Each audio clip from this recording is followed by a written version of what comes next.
You're watching The American on ESPN Plus, and on this first Saturday of November, it's an important one in the conference standings. Two teams still right in the thick of things with just one conference loss aside, East Carolina and Temple in Philadelphia.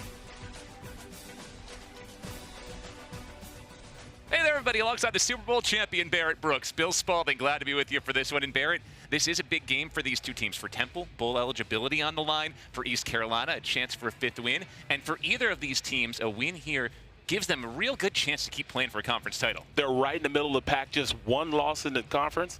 This is what you want from a team that both believe in their culture and they're ready to go forward in this conference. Let's start with East Carolina, who's here on the road. They haven't played in 16 days. They played only 2 games in all of October, so they are fresh and they're explosive. Anthony Smith's one of the best playmakers in this league. I'll tell you what, he's 6'3". I think he's third right now in receiving yardage, but what he brings to the table is quick feet and he has deceptive speed. He's a big play receiver in this offense. Tegan Wilkin is fifth-year college football, real leader on the back end. Absolutely, and he's a box safety, so you're going to hear his name a lot. He's going to make a lot of plays, especially trying to run the ball, but does have coverage skills also. Meanwhile, for Temple, it's a first-year head coach, Casey Keeler, won a ton of games at Sam Houston State and Delaware, and he has a Temple team that won just 12 games over the last 4 years, on the verge of bowl eligibility. They have a great wide receiver as well. Jaya Holloway's really come on in the last 3 weeks. Yes, he's become a great red zone threat for me. 6'4" and 210.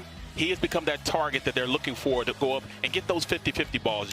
He is a very forgiving base, for getting to him. Another strong safety as well. And yeah, Powell's that center fielder. He kind of is the captain of being out there and really putting everywhere they're supposed to be. So I'm looking for him to have a lot of big plays and not be deep. So the Owls and the Pirates getting ready to rumble in a big conference showdown. It's really an amazing job what Casey Keeler has done to make this Temple team believe this year. He's talked about it. They believe they are a good team. They believe they can beat anyone now. And for Keeler, that's old hat. 276 career wins at Delaware and Sam Houston State before coming to Temple this year. But for this Owl program, they're looking for their first 3-game win streak since 2019. Their first bowl game since 2019. 4 wins in conference for the first time since 2019. It's been a while. Oh, we're talking about a Temple team. You said that we're talking about Temple. But yes, Coach Keeler has definitely set the tone for the Temple Owls. Gave them belief in themselves. The culture that he has in that locker room is far better than I've seen in the last 4 years. Blake Harrell in his second year as the head coach at East Carolina. First year with the full head coaching title. He was the interim head coach at the end of last season as well. Before that, the defensive coordinator here. Temple won the toss, chose to defer, so away we go with an opening touchback. And East Carolina's high-tempo, NASCAR-like offense gets the ball first. They snapped it 92 times in their last game 16 days ago against Tulsa, a 41-27 win. They'll look to snap it every 15-20 seconds if they're humming. Well, that's exactly how they do it. They want to maximize on play selection and go out there and really, keep the ball in their hands by giving the ball, make sure that defense stays out there, make them tired a little bit. Caden Hauser is the starting quarterback for the second-year redshirt junior transfer from Michigan State. Threw for 300 yards, pair of touchdowns to Anthony Smith in that game 16 days ago. We'll see how sharp East Carolina is after the 2-week-plus layoff. They start with a run. London Montgomery, the Penn State transfer, is stood up on the defensive line. Damarick Morris in his 6th year with Temple, and Alan Hay, who's one of their leaders on the inside, clogged that up. Yeah, he's definitely got to set the point of attack on this defense because they're trying to maximize as many plays they can. They want to stay on schedule, and they run the ball just enough to open up the big plays on the outside. 2nd and 9. Goes right back to Montgomery, finds the edge, finds a hole. London Montgomery surging over midfield and into Temple territory. There it is, it's just outside zone, simplicity of calling the offense. In order to play fast, you got to be simple. And what they did right there is just ran outside zone, get your hand, put a hat on the hat, and just let the running back find the hole. And he definitely, for a great game, and here we go, Powell, he's going to have to work a lot this game. 26 yards for Montgomery. Go right back to him for a 3rd straight play into the teeth of the defense for a gain of 2. As we say, simplicity. They want to play, keep that clock going, keep the defense out there, make that front tired. This is one of the bigger fronts in the American, so you want to keep those guys on the field and snap the ball as much as they can. So the play clock still at 28 when the ball is snapped. Caden Hauser to throw for the first time down the sideline. Anthony Smith's got it right along the end, and he's in. stuck in bounds according to the side judge, and it's a big gainer of 34 yards to the 10. Here we go, the big play guy, Smith, and watch the body control that he has once he gets the ball in the air. Turns around, finds the ball, locates it, and just brings it down. And they go right back to the ground. Montgomery lowers the shoulder and gains about 2. 2nd and goal from the 7. And you watch the thing. That defense has been out there on the field the entire time. The same defensive line, same linebackers and everything. So once the war of attrition has to be won, and at this point, ECU wants to keep that going. We expect points tonight. Both these teams average more than 30 points per game. Play action, Hauser down the seam. He completes the slant for a touchdown. Yannick Smith. That was impressive. It was very impressive. You know, it's a simple slant play on the outside, but what it is, they're running the ball so efficiently that you have to keep the linebackers inside. Look, linebackers have to stay inside, respect the run, which opens up on the outside and gives you a chance to thread the needle and get the ball into them. 3rd touchdown this year for Yannick Smith, number 2 receiver on the team behind Anthony Smith. And it's a 7-play, 75-yard drive in less than 2 minutes to open this game. You said it's going to be a track meet. They're definitely started out that way. Nick Mazie on for the point after. He's been a very effective kicker for East Carolina this year. And on cue, makes it 7-0 Pirates. No rust after a 16-day layoff. They just zoom down the field and cap off a speedy drive with a touchdown pass from Hauser to Smith to get the Pirates going.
East Carolina has jumped out to a quick 7-0 lead over Temple. Now, we've already told you that the Pirates have not played in 16 days, but they haven't played on a Saturday since their September 20th matchup against BYU. And because of that, when I was talking to coaches and players this week, they were incredibly excited to have a weekend game.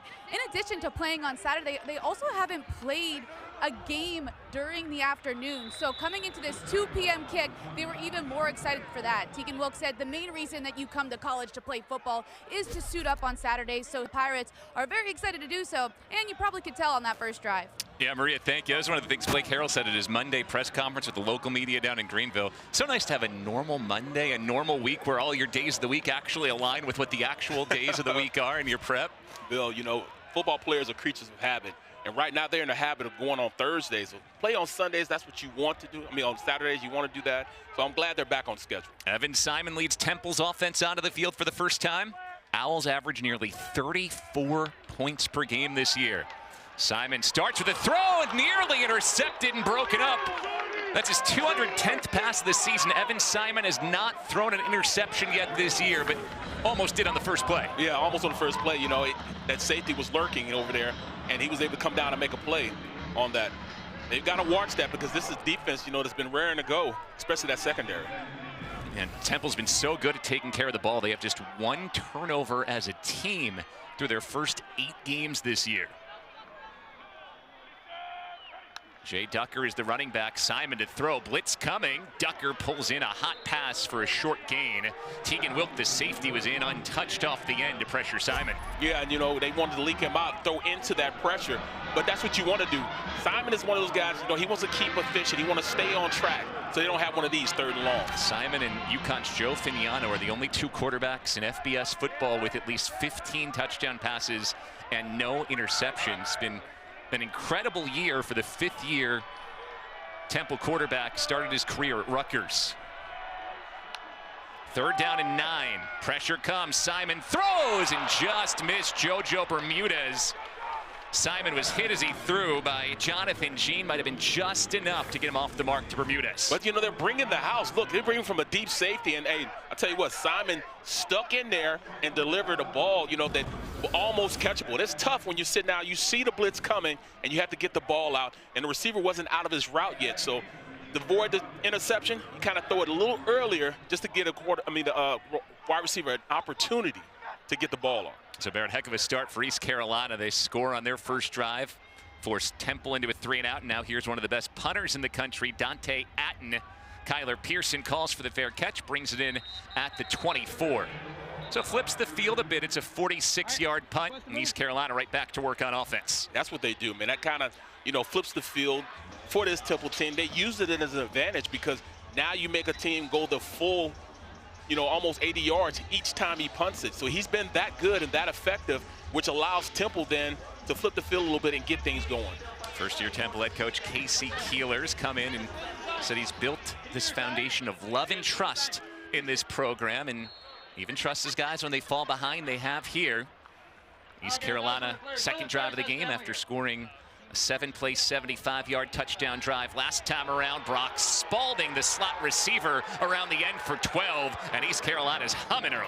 Yeah, you know, it just gives a simple, you know, outside zone play, and what they do is they get the number count one way and then run the total opposite way, and you know, I can't just be a guy to catch the ball, a receiver here. You've got to make sure you block also, and some great blocks to open up the first down.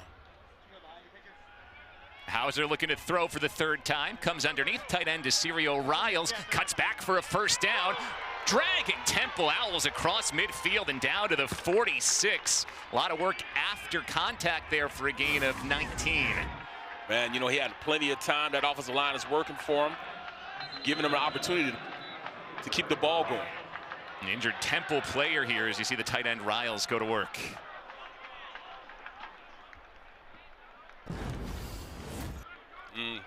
Dante Pollard, the Temple safety, is down. A little banged up on the back end, and Pollard down early. East Carolina moving on offense once again.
redshirt safety Dante Pollard did make his way off the field. Redshirt senior out of Pittsburgh. He's in the tent at the moment. So the Owls will go to Javier Morton, their backup strong safety. A lot to celebrate if you're East Carolina in the early going. The 7-0 lead, driving again. They've run 8 plays so far today for 105 yards, about 12 yards a pop at this point. Keep it on the ground, another good hole, and a gain of about 4. London Montgomery's already picked up 37 yards in this first quarter. Yeah, you know, we talked to Coach Baker about how they want to go out there and play, and they just want to have simplicity. You know, go out there and not try to blow things up, but just run simple. Run the ball and use it go over the top for a simple big play. It's play action here. Caden Hauser looking to throw, pumps, takes a shot deep for Anthony Smith, bouncing and intercepted off Smith's hands. Poulatan, the safety for Temple, finds it. There's a momentum swing as Lawton's over the 20. Lawton outside the 30, steps out at the 31, and makes the first big play today for Temple. That's what you want. You want to go out there and just be the deepest man. And out there you had the double coverage. They're going to go and double cover Smith because he's their guy. But it bounces off his helmet. You're right there to make a play. This is how Temple has stayed in games and won games, winning the battle of turnovers, and then just playing fundamentally sound football. Poulatan, redshirt junior, backup safety from Newark, New Jersey, comes in after the injury to Dante Pollard and comes through with a pick. That turnover margin entering the game +9, it's now +10. Part of the reason why Temple's knocking on the door of a bowl game here. Owls went 3 and out on their first drive. Evan Simon back at quarterback. Jay Ducker is submarine behind the line. Oh, that was a fierce play by the cornerback, Jordy Lowry, off the end. They are really not allowing this Temple offense to get going. They are bringing a blitz every single play, which is not allowing Temple to stay on track. Coach Aldridge is really dialing it up. East Carolina is one of the best teams in the country at getting into the backfield and forcing negative plays. 3rd in the country in tackles for loss. Go right back to Ducker, and nothing's there. Defensive tackle Zion Wilson brings him down.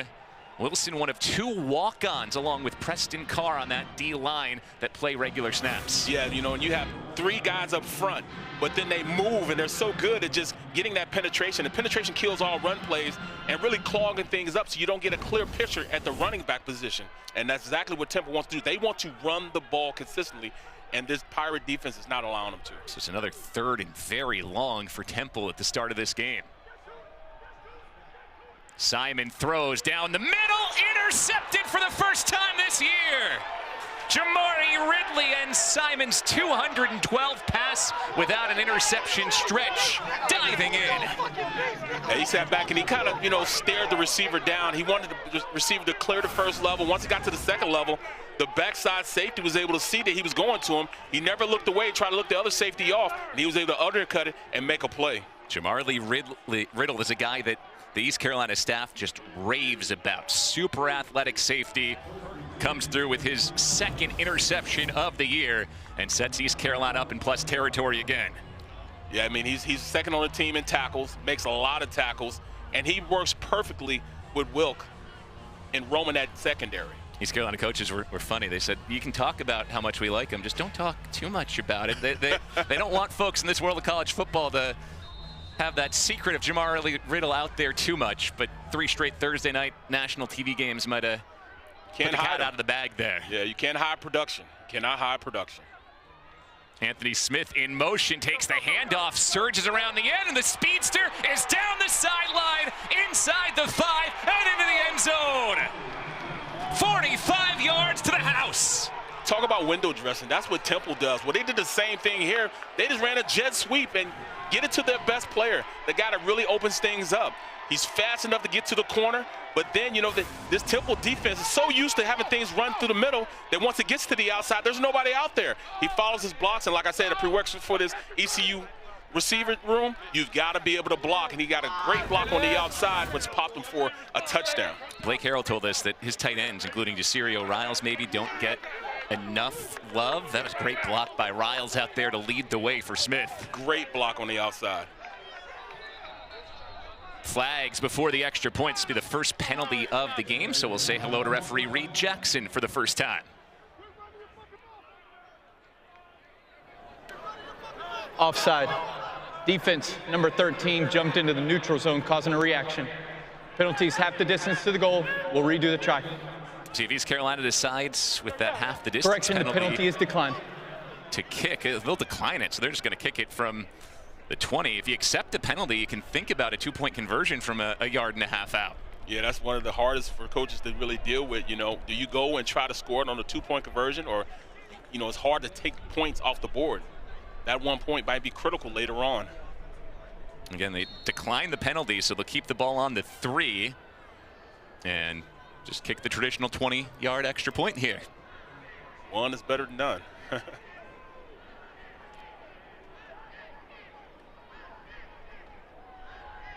Nick Mazie sends it straight through. 14-0 East Carolina.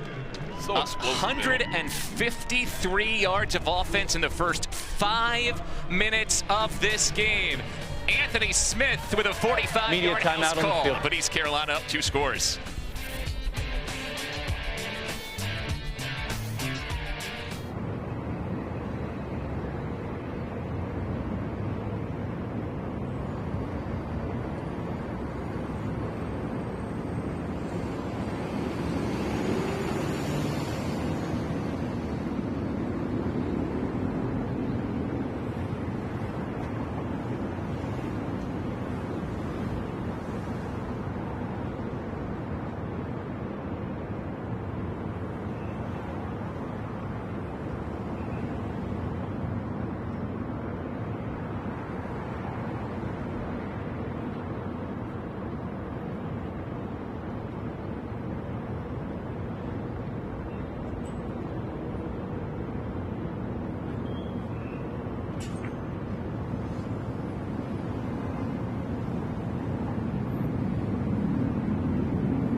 Well, Javarly Riddle is feeling pretty good right now because he's done something no one else been able to this year. He intercepts Evan Simon. Simon's first pick all season. It leads directly to a 45-yard rushing touchdown on the jet sweep to wide receiver Anthony Smith.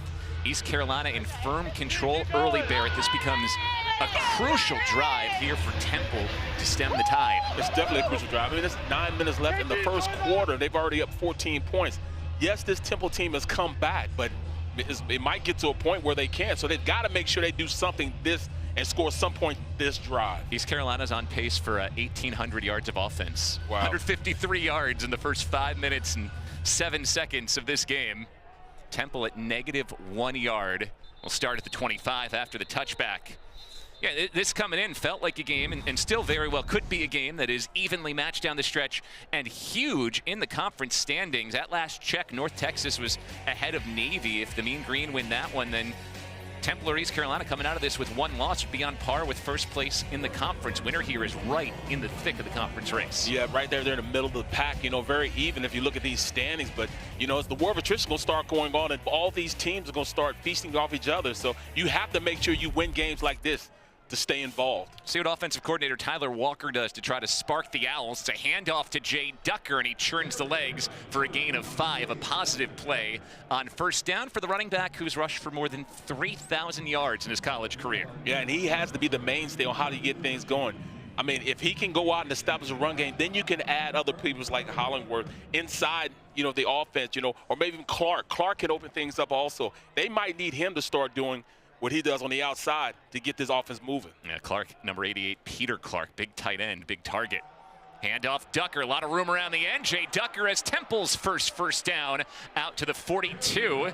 He gains 12, and Temple moves to 6. Simple outside zone. You know, you got to get who you got brought here with.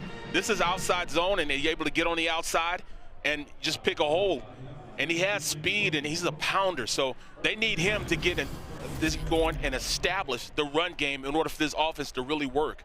You see his career journey there. Ducker following Coach Casey Keeler from Sam Houston State, the only player that Coach Keeler brought with him from Sam Houston over here to Temple. Play action. Simon with time goes underneath to Kajaya Holloway, and he bobbled it. Would have been a short gain anyway, and it's 2nd and 10. Marie, you have more on Ducker making the move with Keeler. Well, he told me the big reason he came with Casey Keeler to Temple was because Casey Keeler just knows how to win football games, guys. And we've seen that so far from the first-year head coach here at Temple. And Ducker said when he knew that he was leaving Sam Houston to come to Philadelphia, he had asked Ducker if he would come with him, and Jay just had to say yes. 4th stop for Jay Ducker, and he's rushed for 640 yards already this year. Simon a quick out. Kajaya Holloway brings this one in and is buried immediately. Senior DN J.D. Lampley swarmed to him, and it's 3rd and 12. You got to look at how fast this guy turns around and makes his way to the tackle. He's trailing the offensive line and almost gets catapulted to make a play on the outside. Temple has to open up a little bit. They have to get some plays down the field to really help this defense from being so efficient and effective up front, getting the penetration that they have. East Carolina averages more than 8 tackles for loss per game. They've got 3 already today. Simon quick out to the tight end Clark, way short of the sticks, and he lost the football. Going down, the ball came out. Officials blow it dead and say that Clark was down. Looked like that was ripped, but they'll say forward progress was stopped before the ball was ripped out. Coach Parker has to open up this offense, and that's one of the guys that can do it. Clark can roam the middle of the field and you get the ball to him, but they have to be more effective on first down. First down, you got to stay on schedule, and right now they're not on schedule, which is why they're having so many problems trying to stay on the field for more than 3 plays. It's a fortunate whistle there for Temple as well. Forward progress ruled stopped before the ball came out. Atten with a short punt this time, and it's brought in by the punt returner Kyler Pearson at the 19. East Carolina with the ball once again. The American on ESPN Plus is home to 40+ college football games, over 1,000 exclusive live events, and every American Conference championship throughout the season. For more information and to sign up, visit stream.espn.com. All right, so Temple does get 1 first down. They do get into the positive yardage for the first time, but then the East Carolina defense stiffens, and now we'll see if Temple has an answer. So far, their only stop against East Carolina was that deep ball pinballing interception by Poulatin. Coach Smith has it. I think dial up some blitzes or something to take this offense off course just a little bit. Started on the ground, TJ Engelman, who's really broken out lately, but the ball comes out. Engelman fumbles, and Temple recovers. Turnovers keeping the Owls alive here early, as TJ Engelman, who had been the best running back for the Pirates the past couple of weeks, loses the football on his first carry of the game. It's just tough, hard-nosed football. Guys running to the ball, hitting. You know, I mean, at the end of the day, if you go out and you're more physical than the next team, good things will happen for you. And this team prides themselves on being very physical up front. Put your hat on the ball, gets it out, and this is exactly what this offense needed, at least get a little bit. And this is where you have to make sure at that Viper position, you know, look at Jones. Jones did a great job of coming there and put his hat on the ball, getting it out. This offense has to do something and score in order for this game to stay, you know, at least a little bit comparable, you know, to keep him going. Yeah, Jameer Jones knocked it out and then recovered it himself. Temple in plus territory for the first time, starting on the 27. Hunter Smith is the running back for this series, and he goes nowhere. That's a 4th East Carolina tackle for a loss, and we're just past the midway point of the first quarter. Temple's offensive line have to move their feet. They're not moving their feet because if you look at how the defense is playing, they're slanting. And when you slant, you got to stay on the block and keep your feet going. And right now, they're just letting them get into the gap as opposed to just blocking them. This Temple offense, with offensive coordinator Tyler Walker, not made to be behind the sticks. They like quick hitting, quick passes, a lot of read option. They've been behind the sticks a lot today. Stay on schedule. Hunter Smith takes in the pass, cuts the inside, and Smith dives ahead right near the first down marker. He's half a yard short. 3rd and less than a yard upcoming for Temple. Bill, just like you said, you got to make these short passes, go for, you know, run after the catch. Yak yardage is the key. Make sure that you stay on schedule if you're Temple's offense. 3rd and 1. Are you confident to run the football here the way that East Carolina's been getting penetration? That's how they make their beds. Oh, but we've got movement. Turn it into a 3rd and 6. 5-yard penalty. And this is not what this Temple football team does. They don't make a lot of mistakes, but this is big, especially with them being in the red zone. Jackson Pruitt, the right guard, redshirt junior, called for the false start, so 3rd and 6 after it was very manageable before the penalty. You know, this is where you use those bigger receivers. You use the Clarks, the Hollowains, to open it up a little bit and try to use their size to push the ball down the field. There's Kajaya Hollowain, more than 300 receiving yards over the last 3 weeks. Timeout, Temple. And now Temple's going to take timeout. 30 seconds He's timeout. 6'4", 210, and he runs a lot of those 50-50 balls. But then, you know, you look at Peter Clark. He's a huge monster man at 6'6", 265-pound tight end, and they like to use him, especially in the middle of the field, in the red zone, to open things up, to get the ball down to the line of scrimmage or even a touchdown.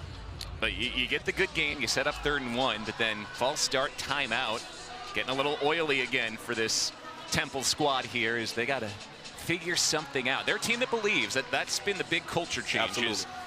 Casey Keeler's come in and taken a roster that doesn't look all that different from last year and made them believe they can beat good teams, but you got to prove it here with a touchdown on this drive. You feel like if you want to stay in this game and think you got a chance to surge back here. You got to stay consistent, consistently good, you know. And Coach Walker, you know, I love his game plan. He moves guys around a lot to try to, you know, take the defense out of what they want to do, and that's just play fast. When you motion like that, you got to think more so than react. Walker's Montana State team averaged almost 41 points a game last year. Simon has time to throw here. Heaves it for the end zone. Nobody home, but a flag comes out. So Hollowain wasn't really in the picture, but that's because he was being interfered with on the way down the field. I don't know if it's illegal touching or, you know, the pass interference. Defense, number 10. Automatic, first down. It will be pass interference on the linebacker, Damian Wilson. So you got a mismatch there if you were Temple. You got Hollowain, the wide receiver, on a linebacker. Yeah, he was on a seam route in the middle of the field, and you know, he came over and nudged him and stopped his progression of going to get the ball. He couldn't even stay into his route. He knocked him off his line. So timely mistake for the Temple and untimely for this defense of the Pirates. So the Owls are goal to go. But this is an area where East Carolina has been very good this year. You talk to their defensive staff led by coordinator Josh Aldridge. 3rd down defense and red zone defense. They're tops in the conference. Clash of the Titans. Temple is also good in this area. Ducker, 1st and goal run, is wrapped up by Riddle and then finished off by Tegan Wilk. And you would think, you know, that's a good run for this Temple team. You know, running downhill, tough physical football. It's inside zone to the weak side and just have that, you know, running back go one-on-one against the safety. You want that matchup 9 times out of 10. Here's a 4-yard pickup. 2nd and goal now from inside the 5. You got Riddle making a play. Here's Ducker in motion. He had 2 receiving touchdowns last week against Tulsa. This time he runs it into the end zone. Touchdown, Temple. Jay Ducker brings the Owls back into it.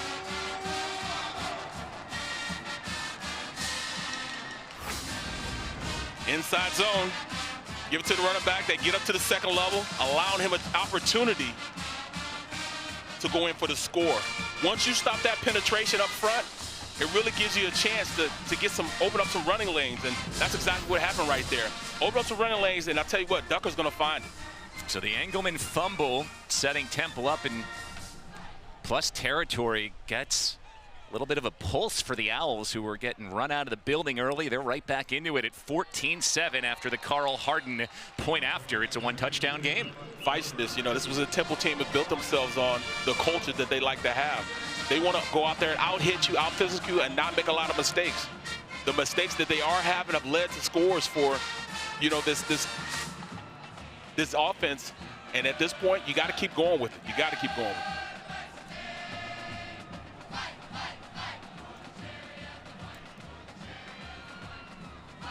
Tyler Walker, the offensive coordinator here, good young up-and-coming coach. Feel like he's going to be a high riser through the ranks. And you see him down on the sideline where he can sit right next to Evan Simon. We talked to him about it this week because you and Maria were at the game against UTSA where Temple really struggled in the first half. He'd been coaching up from the booth. He came down at halftime of that game. Temple came back. He has been down on the field since, and he said he really likes to kind of be right there with Simon and have these conversations with him, not talking over headset and talking over the iPad. They can watch it together. Because he wanted, at that point, he wanted to go downstairs and look guys in their eyes. You can see where the focus was, see where their heart is. And when you're looking at your coach, you'll be hard-pressed not to give him a sign to, look, I want to go out there and play. And that's exactly what happened. They came out in the second half and really played a little bully ball against UTSA. Here's Carl Harden. And his kick is right through the end zone. Maria, you got more on this young, high-rising offensive coordinator, Tyler Walker. Well, Barrett already touched on it a little bit. He said that he wanted to be able to look guys in the eyes and just have conversations with them. And him and Evan Simon have a really close bond. They go over things constantly throughout the week. We've talked a lot about the preparation of Evan Simon as well. So when Walker came down to be on the field and is no longer in the box, it has really helped that connection between him and Simon because he can communicate with him what he wants him to do. Yeah, Maria, remember he said that he went down there and just to show things and open up things that he can see it, what perspective he was having when he was out there on the field. Caden Hauser leading this East Carolina offense. Quick out, and it's bobbled out of bounds. Yannick Smith, who scored the game's first touchdown, didn't bring it in. You speaking of defenses, Coach Smith has to, kind of light things up a little bit because they are getting too much on first and second down, and as long as they keep doing that, they'll keep the sticks moving because it keeps that defense out of sorts. You don't know if they're going to pass it or run it with how they're doing things. And then, when they do open it up, you're looking and thinking they're going to run the ball. Go back to London Montgomery for the carry. And there's not much in the middle of this defense. He's found his success so far today to the outside. Just a 2-yard gain. Runners forward Sets progress. up 3rd and 8. Katrin Supernat, the linebacker there for the tackle. And that's all this defense needs. They needed a little bit of life, and they can turn things around. I've seen them do it. Like I said, against UTSA, the defense stepped up, which led to an infectious, overtaking of that Roadrunner offense and defense. 5th drive of this game for East Carolina. This is the first time they've faced a first down conversion attempt on 3rd down all game. Pressure coming. Hauser steps away, fires over the middle, and he finds his tight end, Javante Connor, for a first down. You talk a lot about Simon. Well, Hauser's saying where for this offense, man, they love how gritty he is. He may not be the best athlete on the field, but he gets open all the time. Now they go quick, and Montgomery goes to the outside one-on-one. He avoids a hit and falls forward for a gain of 7. Denzel Chavis, the cornerback, clipped him enough to get him down. Speed, speed, speed, speed. That's what they want. They want more plays. John David Baker, the offensive coordinator, told us they get the first down, they feel pretty confident they're going to go and score because they can just really turn the tempo up. Right back to Montgomery, gets as far as the sticks and flops over the midfield line for a first down. The more plays, the more opportunities, and that's what they feel. If they can keep out there and keep the number of plays going, you can't switch out your guys because if they do that, Temple can also switch out their guys. So they like to keep the same personnel package on the field and just keep running more plays. 9 carries, 49 yards already today for London Montgomery in this first quarter. Handed off to a wide receiver who is taken down in the backfield. Peyton Mangrum lined up like a running back, and that play was snuffed out by Curly Ordonez. Yeah, Curly Ordonez is one of those guys that he is the leading tackle on the team. He makes a lot of plays. He plays well at recognizing, read and react. He gets on the outside knowing that they want to run the ball to the outside so they have success. Go right back to the ground, this time to Montgomery, a more traditional run play, and he slithers past the tackle to gain 5 and at least turn 3rd and long into 3rd and closer to medium. It'll be about 3rd and 7 here. Look how quickly Hauser's back up on the ball. And now they'll look to the sideline. You don't see this often from East Carolina. They're not much of a check with us type of team. They want to snap the football. Yeah, they want to get more plays, and this is the longest I've seen them do it this game. And they ran 92 plays in their last game against Tulsa. That was an East Carolina program record. All the way down to 6, 5. Zone read, and Hauser is swallowed up for a loss. Looked like didn't get the handoff he wanted to Mangrum there. Pressure came, and down he went. Cameron Stewart, the rush end, makes the hit. Yeah, he just goes up the field, and you know, this is what you would call a blitz. This is the first time I've seen them blitz in this game, which gave them an opportunity to come off the edge unblocked on this play. You know, early on, I didn't know if we were going to see the punter today, as Cameron Stewart's been one of the best in the backfield for Temple defensively this year, but we will see Ryan Levy for the first time.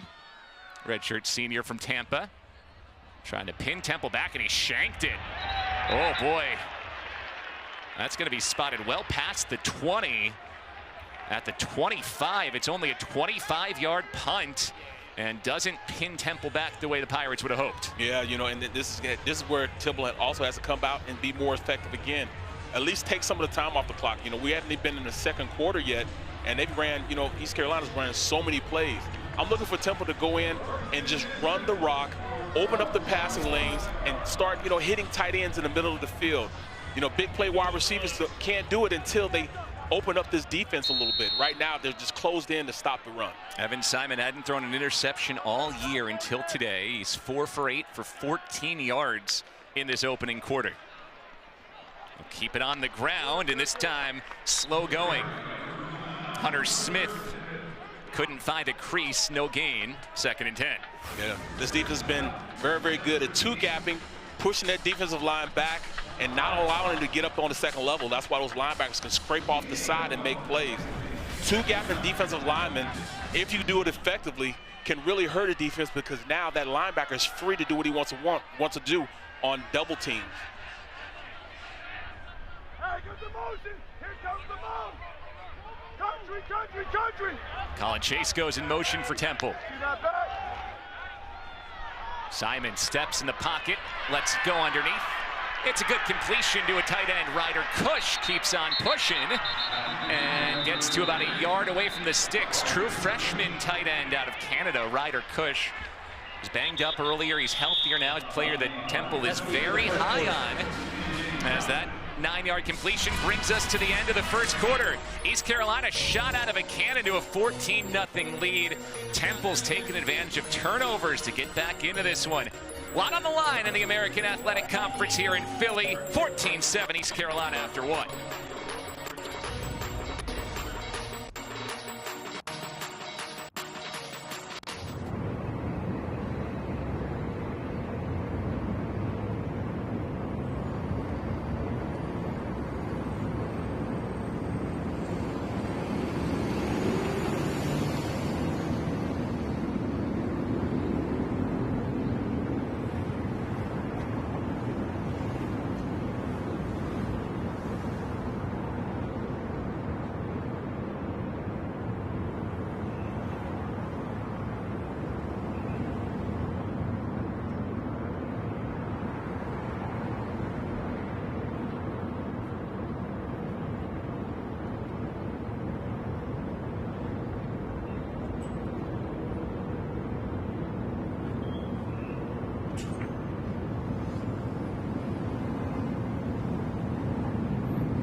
We head to the second quarter in Philadelphia, where the cheesesteaks are always on the hot griddle. Had a cheesesteak myself before the game today. Great way to get things rolling. Big one here in the American. Two teams with just one conference loss aside. We came in talking about how neither of these teams turned the ball over, and then in the first quarter they combined for 3 turnovers. Third and very short to start this second quarter, and Evan Simon, actually, beg your pardon, Evan Simon was not in the game there. Temple went to a reserve quarterback, Tyler Douglas, to run for a first down. But look at those turnover numbers. I don't know, maybe we got to wear this a little bit, Barrett, because we talked to the coaches all week. Why are you guys so good at holding on the ball? How do you avoid the turnovers? How's that been so key? And seen a couple of fumbles and interception already. It's like we jinxed them or something, right? But that's kept Temple in it, because really it's the only thing that's slowed East Carolina down. On first down, Ducker runs it across to the 45. He gains 7. A little more success on the ground these last few drives for Temple than early on. And that's what Coach Walker wants. He wants to run the ball, and pop over the top for some success. He gets to the red zone, he opens things up to his big receivers, whether it be a big tight end or a big receiver. He's very methodical on how he calls plays.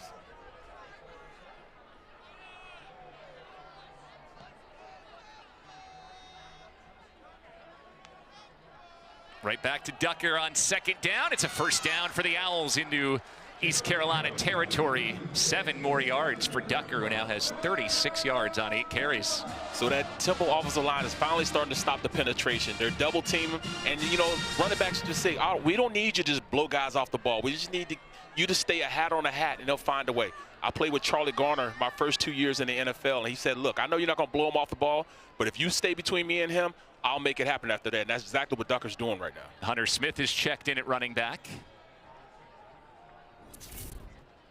Play action.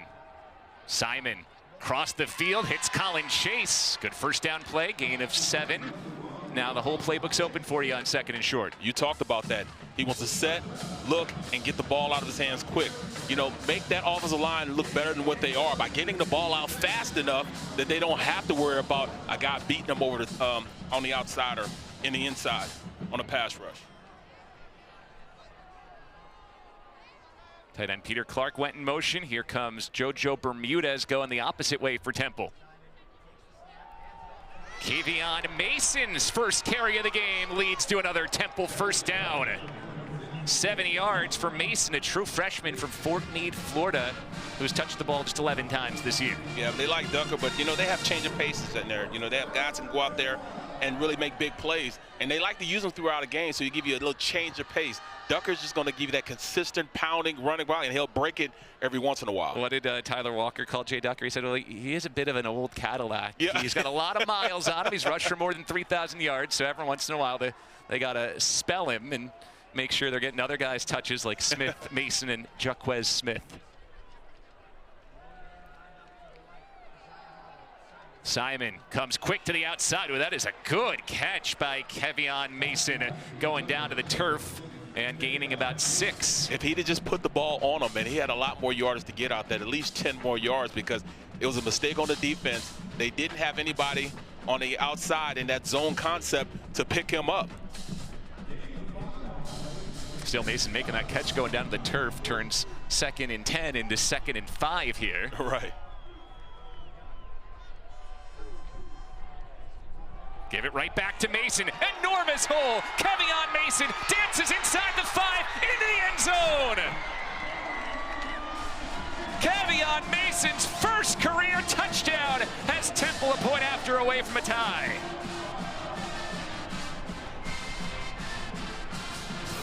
That's a great blocking scheme up front. It's just inside zone, but what they do, the misdirection, they pull a receiver and the tight end to one side, and they run him right off the backside. It wasn't a duo play, but it was just a backside zone where they were to crash down the backside and then run him right behind that. And then he had the speed to take it to the house on that play. Carl Harden on for the point after a 9-play, 75-yard Temple touchdown drive. Bill, we thought this was going to be a blowout. It looked like it for the first 5 minutes, and now it's all square. 11:24 to go in the second quarter. Not the first time we've seen Temple make a dramatic turnaround on home turf this year. Offside. Flag down late Defense, after the kick number went through the 14 uprights. lined up in the neutral zone. Penalties declined. It's a penalty Try's against good. East Carolina, declined by Temple, and they'll keep the score knotted up at 14. 54 yards on the ground on that drive for the Temple Owls, capped by the first career college touchdown of Kevion Mason.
We're all tied up here in Philadelphia, and a big reason why is because Temple got the run game going, especially on that last drive. And I had a chance to catch up with some of the running backs the past 2 weeks, including Hunter Smith and Jay Ducker, and they gave all of the credit to their success to their running backs coach, Andrew Pierce. They said he's a young guy who just understands how to communicate with them. They also said that he played for Casey Keeler at Delaware, so he knows what Coach Keeler wants to see from his offense. And so Andrew Pierce and the running backs getting things going for the Temple Owls. Yeah, and Maria, they have 4 running backs they like: Ducker, Hunter Smith, Kevion Mason, and Jaquez Smith. 3 of the 4 have already gotten into the act today for Coach Pierce, who, as you mentioned, played at Delaware. That was the first head coaching stop for Casey Keeler. He won an FCS title with Delaware, won another at Sam Houston State, then helped lead Sam Houston State to FBS before coming over this year to Temple, back close to home for Casey Keeler, who grew up in the Lehigh Valley. Absolutely. You know, and I worked with him for a whole year, probably a little long lines 12, 13 years ago at NFL Films, and just to sit down and break down film and talk to him. Very, very brilliant guy, and really understands how to communicate, you know, what he wants, you know, and he was on the matchup show. So I really like Coach Keeler. All right, now if you're East Carolina, you were rolling early. You've hit a bit of a pothole the last couple of drives. See how they lock back in. Marlon Gunn takes a screen pass to the outside and rumbles ahead for about 7. And when Gunn is running, it generally is a rumbling. He is a bowling ball in the 4 running back backfield for East Carolina. He's not running away from a lot of contact. He would rather run through you than run around you. London Montgomery, Marlon Gunn, Parker Jenkins, TJ Engelman all see carries for the Pirates, and it's Gunn once again out over the 40 for a first down. And this is what this offensive line loves to do. They love to run the ball up front, and with Gunn, you get a guy that he's not going to deviate from what he's trying to do. He takes that pass, stays on that path, and, you know, they pull the tight end, pull the offensive tackle around. Gives you a great, great sense that we want to play smash mouth football. Go right back to Gunn here, and look at him pull the tacklers an extra 3 yards. 8-yard gain on first down for the redshirt senior Marlon Gunn. East Carolina's offensive coordinator, John David Baker, sometimes you got to be patient. Sometimes you got to keep running the ball to set that big play up. That's exactly what they're doing. Tenderizing the defense. 2nd and 2. And Gunn runs hard for first down. Give him about 3 yards. Yeah, we really do have 2 great young offensive coordinators here. We talked about Tyler Walker on the Temple side. John David Baker is only 35 years old. Spent the last few years on Lane Kiffin's staff at Ole Miss and has this East Carolina offense averaging more than 30 points a game. An injured Temple player here at midfield. Yeah, you don't like to see that.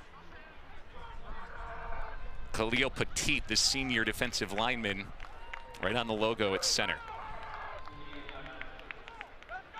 When you talk about those coordinators, they are young and they're most talented guys right now.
Mentioned 2 really good high-rising young offensive coordinators. Tyler Walker for Temple, John David Baker, whose offense is out there for East Carolina right now. You know, they do it a little bit differently. Tyler Walker, a lot of window dressing pre-snap. John David Baker, it's all about speed and tempo and a lot of runs to then set up the big play shot plays. That's where they want to be most effective. Setting up, run the ball, then set up the big plays. Marlon Gunn has been running it well on this drive for East Carolina. They're up over 35 yards on the drive, almost exclusively from Gunn on the ground. 5 yards here sets up 2nd and 5. Those are the things that John David Baker pulled from Lane Kiffin and what Ole Miss does. They do it successfully, and East Carolina's done it very successfully over the last 2 years under Baker as well. Gunn has stood up here. Now watch this, Bill. Watch the offensive line come up and pick the running back up. This is all being coached to them because you can run more players when you help your player off the field and then allow them to get back to the line of scrimmage on time. This is all in the system they're trying to run with getting as many plays they can running this offense. Just 1 yard for Gunn there, so it's 3rd and about a full 3 yards. East Carolina today 1 for 2 on 3rd downs.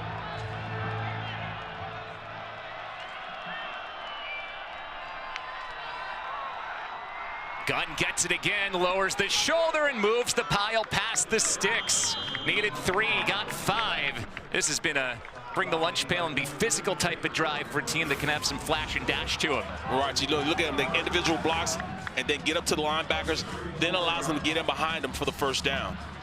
Just physical smash mouth football. This is very simple in play calling. They just run the ball consistently with the same plays. They just run it out of different formations. Brock Spalding, slot receiver in motion. Hand it to Gunn once more. Gunn nearing the 30 is stopped after a short gain of about 3 as Temple swarmed to it there. Joseph Ozen, defensive tackle, right in the mix there along with Demerick Morris, set up about 2nd and 7. 35 yards on this drive for Gunn on 7 carries. A well-earned breather coming up for him as he heads out. TJ Engelman shows confidence coaches after the early fumble. He's back into the game here.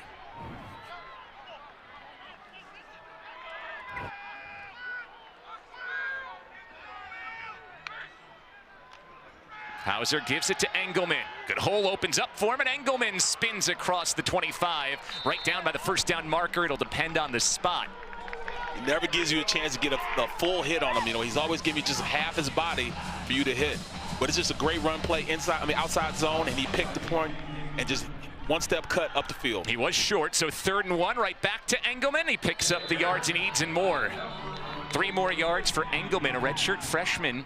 We mentioned last couple of games were his coming out party, and talking to John David Baker, he said, I think us coaches, we finally realized we needed to trust our eyes in what we were seeing in practice. He's been our best practice running back since the spring, but maybe he wasn't the highly touted recruit or the big name transfer like a Montgomery or a Gunn or a Jenkins. But he's earned the playing time, and he's absolutely averaging close to 5 yards a pop since entering the lineup regularly. Very elusive. Very, very elusive runner. Back to Engelman again with speed at 5'9", 189. He just ran through Poulat in the safety. So he runs bigger than he's built as well. Yeah, he keeps his shoulder pads pointed forward and just never stops driving his feet. Hits and just drives straight through the defender trying to hit him. Give him 7 officially on that carry. 11 plays into this drive. East Carolina's run it 10 times, only thrown it once. And they've matriculated the ball all the way down to the 15. Here's Mike Wright, one-time starting quarterback at Vanderbilt. He takes the snap, and there's no one between him and the end zone. Mike Wright Jr. puts East Carolina back ahead. That's just, you know, knowing your personnel that you have on the field. They caught this Temple defense sleeping. They thought that, you know, they had Hauser out there. No, they have the second-team quarterback who's also a running back, also a wide receiver, and also a starting outside cornerback, and he runs in for the touchdown on the read option. He changed his jersey number this week from 11 to 0 because he's playing a lot more defense, and 11 was already taken on the defensive side. Guy the coaches rave about, just smart football player. They want to get him on the field in any way they can, and with some injuries in the secondary, he's taken on a bigger role defensively, but he can still do that on offense as well. Right, they want to put him everywhere. Like you said at the beginning, early, he was working out at the wide receiver position. Now he comes into quarterback and then scores.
been a journey for Mike Wright Jr. He's on his 4th school. Last year he played at Northwestern. Before that, Mississippi State and Vanderbilt. In his career, he made 16 starts at quarterback. This year, East Carolina has found a way to get him on the field at quarterback, at wide receiver, at running back. And as you said now, he changed his jersey number to 0 this week because he's playing a lot of cornerback. He's playing more defense. He caps off a 12-play drive, 75 yards, 11 of the 12 plays on the ground. 66 rushing yards on the drive for East Carolina with a 15-yard right touchdown run. And that's why when you look up, you'll see ECU having over 200 yards rushing. But you look at 25 rushes, that's unheard of in today's college football, you know, with this pass, and everybody wants the glorious pass down the field.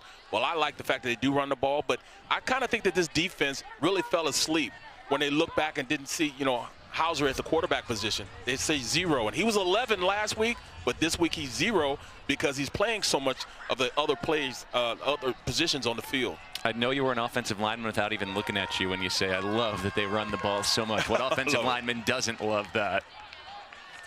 Temple takes over down a touchdown, trying to do it on the ground with Jay Ducker, who goes sideways but gains nothing. 2nd and 10 upcoming. Maria. Well, you guys mentioned this ECU run game. When I talked to Anthony Smith earlier in the week, he told me that in practice, they've been focusing on the little things, especially in that run game. The whole point of this Pirates offense is to be able to play fast. So when they can focus on the smallest of details, it allows them to be more free in the game. And we see that happening here, especially in the 2nd quarter. When we've seen the receivers and ends blocking along with the offensive line as well, that's a big reason why East Carolina's rushed for nearly 180 yards. Simon throwing off the back foot. Oh, he slings it in there, and Colin Chase brings it in along the sideline. 1st down, gain of 13. Yeah, you look at him. Simon showing a little athleticism, getting out of the box, running a boot, and delivering the ball to the deep end on the outside. Great pass, gets his foot down, yanks it in. Temple moving quickly back to Ducker. Tried to hurdle a defender and was hit hard in the knee by Tegan Wilk. You talked about Wilk at the start of our broadcast today, Barrett. Spent his first 4 years at East Carolina.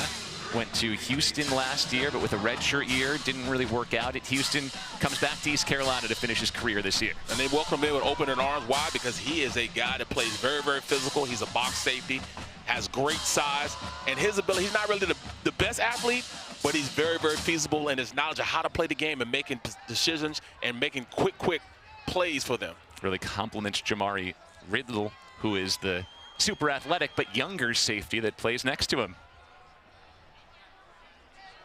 Ducker with a hold of the outside. Oh, Chase couldn't hold the block. Slippery move by Jordy Lowry to get around the wide receiver and bring Ducker down. That was a 1st down saving tackle right there to undercut his legs to stop the running back's momentum because he had wide open on the outside. Way to get out and make that play. Looked like the block was set up too, but Lowry holds Ducker to a gain of 1. It's 3rd and 6. Just 4 minutes to go before halftime. East Carolina led 14-0 and now up 21-14.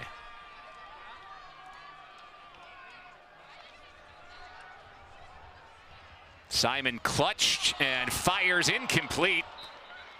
Like he had to recock there, and he ends up throwing it behind Kajaya Holloway to set up 4th down. He doesn't want to hold that ball at all. He wants to get it out there. He reads very, very quick out on the field, but he felt the pressure starting to come up the middle and had to get the ball out of his hands. But a clunky game for Simon, just 8 of 14, and those 8 completions have netted just 49 yards. Not much down the field at all for Temple so far. Not at all, because the guys up front aren't blocking as well as they have in the past. This ECU defense is really starting to move things around and create a little pressure up front. 3rd punt for Dante Atten. He's averaging 42 yards a punt over his first 2. Tries to angle this one away from Kyler Pearson, and it's fair caught at the 27. Just a 36-yard punt this time around, and 3:43 on the clock. That's an eternity for East Carolina here before halftime, the way they want to go on offense. Yeah, they want to go out, drive down the field as quick as they can, and then turn back around, stop them on defense, and get another drive in 3 minutes. I mean, that's just, like you said, an eternity for them, the way they run plays. Remember, Temple will get the ball to start the 2nd half. They deferred the opening kickoff. So, big drive here if East Carolina can build that 2-score cushion back. I want to see what Smith does. Is he going to start bringing pressure? He brought pressure one time. They had a great play. He's been sitting back and letting, this offense dictate what he's doing. I'd rather dictate the offense. This Temple defensive coordinator Brian L. Smith in his first year here. Spalding takes the end around handoff and gains about 5. Brock Spalding, slot receiver, good target. We've seen him used in the rush game a couple times today. Somebody's injured. Somebody's injured on the play. Ben Osweke, the veteran in the back of this Temple defense, the cornerback in his 5th year with the Owls, crying a little medical attention here. They don't have a lot as far as reserves in that secondary. Osweke played 2 years at Blinn Junior College, has played the last 3 at Temple, and he's somebody that the staff has said has really learned how to become a vocal leader for this defense, especially in the secondary with Alan Hay leading the way up front. They're thin there defensively. They haven't seen any of Jalen Castleberry today. He was a question mark coming in, banged up, the other starting cornerback. So now Denzel Chavis has been thrust into his starting role, and we may have to see more of Poulatin or Lewis Fry. Or maybe even Willie Love, a guy that can play safety. They like him for that almost, that inside the box or viper position that they have, on this team. But I'm looking at this. This defense need to be more aggressive on the outside. They have to start making plays. I'm watching them getting blocked once they get on the outside, the DBs. Sometimes you got to fight through. You look at their defense. You look at the East Carolina defense. They are making a play because they're not afraid of getting blocked. They're darting up the field and making plays. This defense needs to do the same thing on Temple's side. Osweke is up and working his way off the field under his own power. Mentioned that East Carolina has really relied on running the ball. They've only thrown it 7 times. They've run it 26 times. You wonder if now with the veteran cornerback Osweke out for at least a play, if they get aggressive here and think about taking a shot. This will be the perfect opportunity to take a shot down the field because they have run the ball so consistent. Osweke comes out, and it's Zail Powell comes in the secondary. Aiden Lang coming in on the boundary corner as well, wearing jersey number 32. So it's Lang in Osweke's spot, matched up out wide. Hauser throws underneath, and it's Spalding with a good block from Yannick Smith. Gains the yards he needs for a first down, give him 7. Yeah, when you watch that, just watching the outside as an observer, on the outside you see how the DBs aren't taking it to the receivers of Carolina, Eastern Carolina. And I think that's the part that, really allowing them to get this yards out the catch. Hauser down the middle, Yannick Smith uncovered. Yannick Smith goes all the way. Touchdown East Carolina, 59 yards. That's what you get right there. I mean, you want to be aggressive. You want to. But then you run the ball, and then the defense falls asleep, and then they go over the top. In the middle of the field at that, right down the seam, he gets on his horse, and then plenty of time, and bam, hits him for a touchdown. And look what the matchup was. Osweke left the game. That was the young cornerback Aiden Lang in reserve, who got beat on the post pattern by Yannick Smith. Yeah, you got to see where your guy is. One guy leaves. You got to pick on the guy that comes in. This is where you either build a name, a good name, or a bad name. He gets beaten in the inside, takes it to the house. Another big play for East Carolina. They had a 45-yard touchdown run earlier, and now a 59-yard touchdown pass from Caden Hauser to Yannick Smith. And just like that, the Pirates have reclaimed their 2-score lead. Watch there, when you watch this play, on the outside, you see it's not really one-to-one. They're trying to keep it zone. It turns back. They want to keep that back safety out. All of a sudden, bam, he just runs right by him. It's a communication thing. He hasn't been in with the starters. Since he hasn't been in with the starters, he doesn't fully understand what the process of getting, that inside receiver going up. They got mixed up on the outside, which allowed the big play to go through the seam and take it to the house. East Carolina has 333 yards of offense in this first half. They go 73 yards on 3 plays, just 44 seconds. They've passed for 146, even though there's only been 9 throwing attempts from Caden Hauser. They've rushed for 187. Smith has 2 touchdown catches today, 66 receiving yards. That's a total gain for most teams. Most teams would love to have those type of numbers. Going into halftime, that's incredible. Do leave 2 minutes and 59 seconds on the clock for Temple here, with 2 timeouts for the Owls as well. And Temple with a chance to double dip. They'll get the ball to start the second half as well. So still right in the thick of this, but all that work to get it back to 14 all has evaporated here. Bill, I would start trying to open things up. I mean, I know right now you're down 2 touchdowns. Open things up. Start passing the ball. Put the ball in Simon's hands and allow him to push the ball down the field. Now, this offensive line have to step up, but you can't sit back and let them continue to score like that and not think that you have to be more aggressive on the offensive side of the ball on your side. You have to be more aggressive.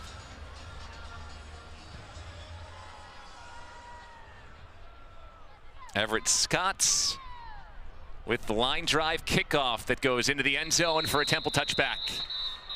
So Evan Simon will come back out, 2:59 to go and 2 timeouts.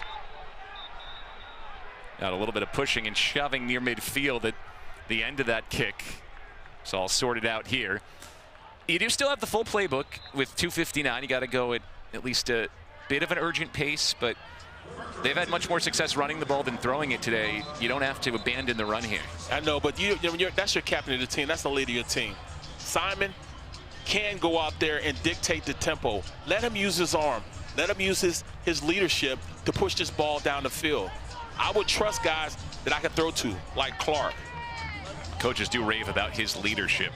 Casey Keeler said, usually as the head coach, he's the last one to speak before the team takes the field. For Temple, Evan Simon's the last one to speak before the team takes the field. That's how much his teammates look up to him. They do go on the ground to Hunter Smith here for a gain of 2. Yeah, and you have a leader like that. He said that coach said he wouldn't mind for him to go down, for Simon to go down to the defensive reading room and say, hey, can I talk to your guys? And Smith would let him go in and talk to him. That's how much respect he has on this team. Well, now I would, sit back and say, look, Simon, I want you to take this ball down the field. You're going to have to pass it, push the ball down the field. He needs to go to the offensive line and say, hey, keep me clean. I've let the clock run here. 25 seconds already off the clock after that first down run play. Fake it to Kajaya Holloway. Simon steps up down the seam. He completes the pass on the numbers to Kevion Mason. And the best start to a game for Kevion Mason, the true freshman running back. Yeah, he throws a little flag route on the outside, had a little play action in the middle of the field. That's how you're going to have to do it. Run a little play action. Play action is solid protection because you keep a running back in, you keep a tight end in, and then maybe you can, have a little more protection to push the ball down the field. Brings us to the 2-minute timeout. Temple 60 yards between itself and the end zone, trying to get it back to a 1-score game before halftime. The Owls on the march.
2 minutes to go in the first half. Temple with the football. They'll get it to start the second half as well. Down 2 scores to an East Carolina team that has been on fire offensively. And defensively, they've defended the pass really well today. Evan Simon has had a great season for Temple. Just 9 of 14 for 63 yards against these Pirates. Play action. Simon throws off his back foot, and that is picked. He entered the game with no interceptions all year. Lowry cuts in front. Are they going to rule it an incompletion? Yes. Tried to sell it. He's already been picked once. Lowry ruled incomplete here. So a reprieve for Simon and the Owls at 2nd and 10. That wasn't even, at no point was, he opened on the play. So that's not a good decision that I've seen Simon had made just throughout his moved on Lowry year. a bit there at the end, Barrett. Yeah. But, oof, that was close. Give it back to Ducker. He avoids Zion Wilson, lowers the shoulder into DJ Johnson, and is stopped for a gain of 4. Let's take one more look at the play by Lowry here. Yeah, he wasn't open. Didn't mean the corner squatted on the route. But it was almost a pick, but, he bobbled it a little bit. But that was just a great shadow of the comeback on that play. 3rd and 6 upcoming, and Temple now content to run the clock a bit after running into trouble on the past 2 plays. Clock ticking to 1:20 to go.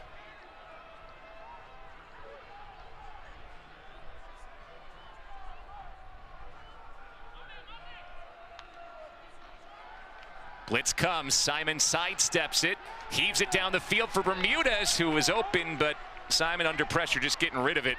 Incomplete, and Temple will have to punt again. Yeah, you look at the defensive coordinator, Coach Aldridge. They're heating it up a little bit. They brought 5 that time. Usually you've been seeing if they have 4, even from deep level, you usually don't call out a blitz, but this is 5. They brought 5 on this play just to keep him honest and then make him move with his feet in the pocket. 4th punt for Dante Atten. East Carolina has all 3 timeouts. You mentioned before their last drive, hey, they want 2 possessions before the half. They're going to have a chance for 2 possessions, possibly 2 scores before halftime. Low liner from Atten takes a good Temple bounce and rolls all the way down inside the 10 and stops at the 9. That's still an eternity for them to go down and make a play for this offense. It's a 48-yard punt from Dante Atten. It forces East Carolina to have to go How good is he? 91 yards here in 54 seconds. Up by 2 scores. Do you risk it here? They don't know how to not risk it. They want to go down and keep it running many plays as they can. If they keep running plays like this, they'll be down in 30 seconds. They wanted to keep that tempo going, keep that defense on the field, and just, continually just keep the offense going every single play. Like, speed, speed, speed. Head coach Blake Harrell told us he can't have an aggressive identity and be aggressive part of the time. You got to be aggressive all the time if that's your team identity. So we'll see here. How aggressive will they be? Give it on the ground to London Montgomery. He was looking for a seam, and a flag comes out after Montgomery gains just 2. Great act. Now he sold the holding call. I mean, he was holding. But, on the outside, allow him to turn the corner. Number 55. Penalty is half the distance to the goal. Replay 1st down. It's the center, Darius Bell, who gets tagged for the hold. And already running the ball on 1st down, you imagine that maybe the decision's made here now, that they will just take it to the half. Absolutely. Look, presses him up the field. You see where the line of scrimmage started, to see how far he got, pushed back. That's what kills running plays. When you can get that much penetration on the run play, it's really hard for the running back to bow and make decisions. The half the distance penalty sets up 1st and 14, and now we've got whistles again pre-snap. Real chippy out there. I'd not blown the ready for play whistle. We'll set it down. It's still 1st down. And one thing about this, this offense, those receivers on the outside, they block. I mean, they make it a point to put their hands on these DBs and block them. Very, very physical. By the way, you just saw on your screen, Ben Osweke has come back into the game for Temple, the defensive back who missed the latter part of last series with an injury. Cameron Stewart off the end makes the tackle right at the line of scrimmage. You mentioned Demrick Morris selling the hold. He made sure the referee saw it. Watch this here, the big number 40. Throw your arms up. I mean, I don't think that's his degree, acting this degree, but he did a great job right there selling that hold. Temple uses one of its 2 timeouts here. They can't stop the clock enough times to get the ball back if East Carolina just keeps it on the ground, but they can force East Carolina to run another play here, see if maybe you can force a turnover or something when you got them pinned back like this. Yeah, defensive coordinator needs to understand that, look, I want to keep these guys from scoring. You know, they score in big chunks. So what do? You got to play consistent football up front, keep getting penetration like they're getting penetration, and not allow them to get comfort and start moving the chains consistently. Like I said, 44 seconds left in the half.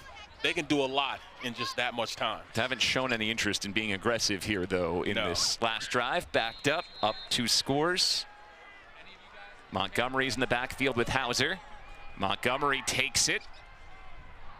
Gets a little more breathing room, 4 more yards up to the 10. And once again, Casey Keeler takes timeout.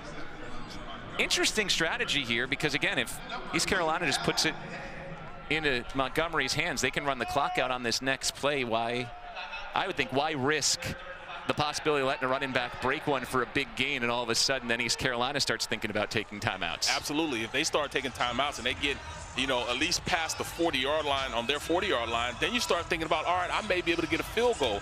So it just totally changes the mindset of your defense. And Coach Keeler, I don't understand why you do it, but, I mean, he's one of the most winning coaches in football. So he is currently the winningest coach in college football after Brian Kelly was let go by LSU last week. 276 career wins for Casey Keeler. So obviously a guy who has won a lot of football games, wins a lot of football games.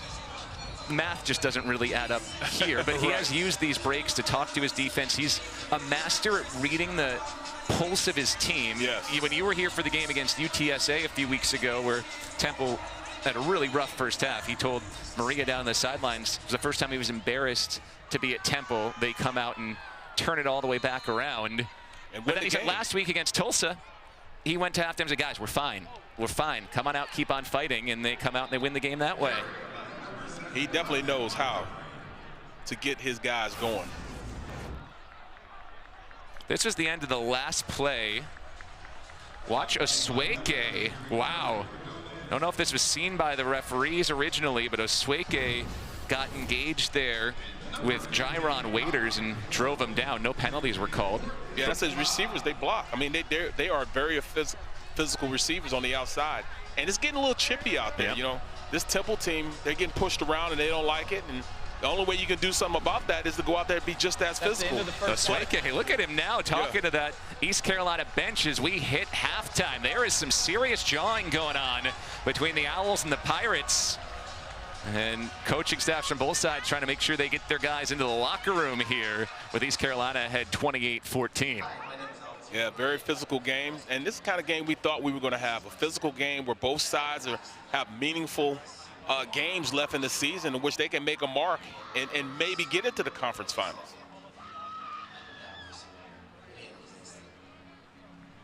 A 14-point East Carolina lead. They've picked up 343 yards of offense, 197 rushing yards in the first 30 minutes on 29 carries, almost 7 yards a carry for East Carolina, winning this game through physicality in the early going, and it's helped to have a couple big plays as well. And let's check in with Maria down on the field. Coach, you said one of your keys for this game was for your team to be able to run the football. How would you assess they've done that in the first half? Yeah, we're doing a good job running the football, and that's going to set up the pass later on. We got to protect it, though, down here in the red zone that led to one of those scores. Got to do a better job with that. But all in all, if we keep that energy and effort through the second half, we got a chance to go finish this thing off. You could certainly see that energy and effort. Your defense has put a lot of pressure on Evan Simon and the Temple offense. How can they continue that in the second 2 quarters? We definitely got to stay on top of some receivers. We let a couple guys by us, but I think all in all, it gets some pressure on him. He forced his first interception of the season. Hopefully we can continue to do that. We got to start stopping the run. I think that we had a few long runs on that drive that got out. We got to do a better job with that. Thank you, Coach. Thank you, Maria. All right, Maria, thank you. Coach is never satisfied, but Blake Harrell's got to be pretty pleased with the overall effort there. East Carolina with almost 350 yards of first half offense. The Pirates have a 14-point halftime lead in Philadelphia.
Welcome into Studio A. I'm Maria Tribal Peace. I'm trying to give you a little bit of variety on this week's top plays, so we feature some offense, some defense, and 3 different sports. Let's take a look. We're always talking about that Navy offense, Blake Horvath, Eli Heidenreich, Alex Teska. So how about we highlight the Navy defense? That is Coleman Colley coming up with the interception for the midshipmen. Let's head over to the soccer pitch, Charlotte and Tulsa. 49ers up by 1. Reese Black boots that ball to the back of the net. Here's some more soccer. Philippe Sabati in goal for Memphis. Hits that ball away. He says, "Not today." Play number 2 comes from Tulsa. Baylor Hayes at quarterback for the Golden Hurricane. He is a favorite target by the name of Brody Foley. Here he is, hitting him again. Foley keeping 1 foot in and makes the catch.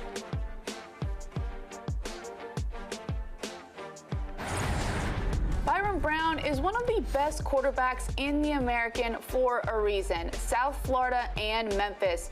Number 17, there he goes, breaking a tackle, and then, he hurdles a defender, takes this ball to the end zone for a touchdown.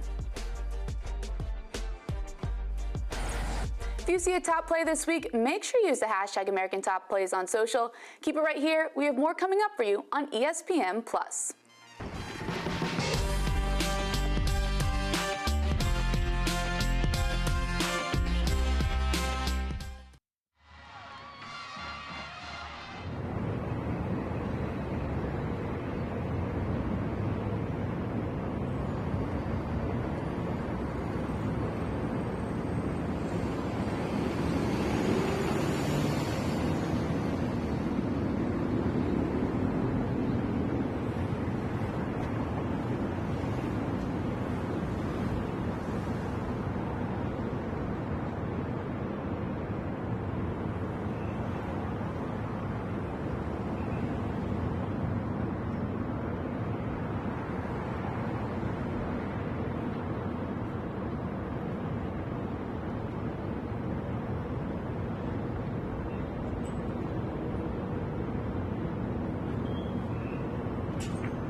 Welcome into Studio A. I'm Maria Tribal Peace.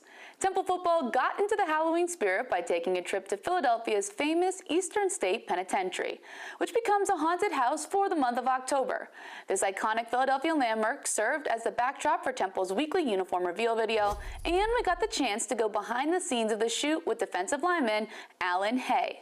I'm at Eastern State Penitentiary, about to go through the haunted house. Ain't nobody scared of you, Jit. Hey, this is more cool than it is scary, though. At least for now. Oh! Hey, stop. Yo, all right, come on. You got me, Yeah. Early. Yo. Early. Hey, it got to be like a waiver or something, right? You already signed it. Yeah. With blood. Yeah, blood. I talked too early. He creeped up on me, man. I didn't know we started. What's that, OG? But you hating, bro. Somebody go dap me up before I leave here, though. What's that? Yeah. Touch performers or the walls. Yo, just put someone through a wall. Yo, you can't say that. Because if my fight or flight kick in, I throw somebody through a wall, I might get fined. Man, it's not that scary.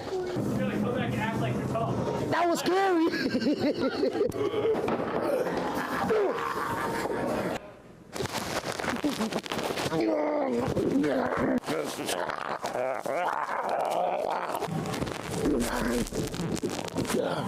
Hey, go Owls. I be waiting on them to break character, man. Y'all are really good. You ready to go dance with them? Come on, let's do it.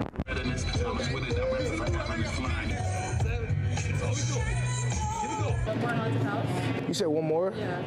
Nah. You know what I'm saying? Nobody got hurt. Ain't gonna lie, I didn't break nothing. I didn't touch nobody. Nobody touched me. It's a great day. We good. Stay tuned for second half action here on ESPN+.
Welcome into Studio A. I'm Maria Tribal Peace. Every week, the American Conference honors the top performers in volleyball, men's soccer, women's soccer, and football in our weekly segment of America's Best. Here's what we have for you this week. The Offensive Player of the Week in football is North Texas's Drew Mestemaker. Mestemaker broke the American and North Texas records for passing yards in a game with 608 as the Mean Green defeated Charlotte 54-20 on Friday night. The redshirt freshman was 37 of 49 on the night with 4 touchdowns and 1 interception. His 608 yards marked the highest this season in the FBS and is the 17th highest in FBS history. The men's soccer Offensive Player of the Week is UAB's Lucas Rizzo. Rizzo helped the Blazers overcome a 2-goal deficit to finish in a draw against Florida Atlantic, earning a brace with goals in the 70th and 82nd minute. Volleyball's Freshman of the Week is Florida Atlantic's Kirsten Bevel. Bevel helped guide the Owls to wins over Memphis and UAB, averaging 4.07 points per set while hitting .356 on the week. The women's soccer goalkeeper of the week is Temple's Tamsin Bino. Bino recorded 7 saves and a 1-0 shutout of UAB on Thursday, the first conference win for the Owls since 2021.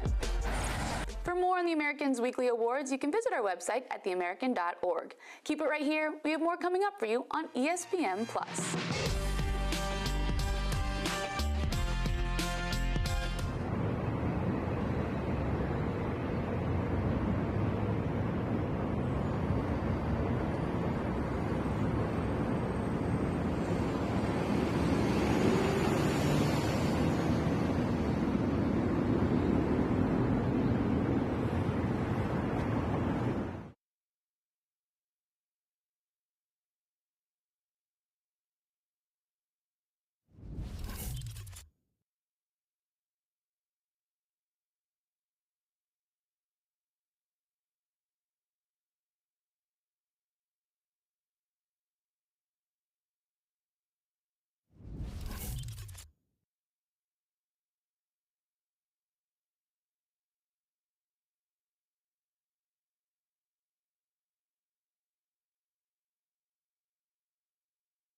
Big one in the American. East Carolina leading Temple 28-14 with Barrett Brooks, Bill Spalding.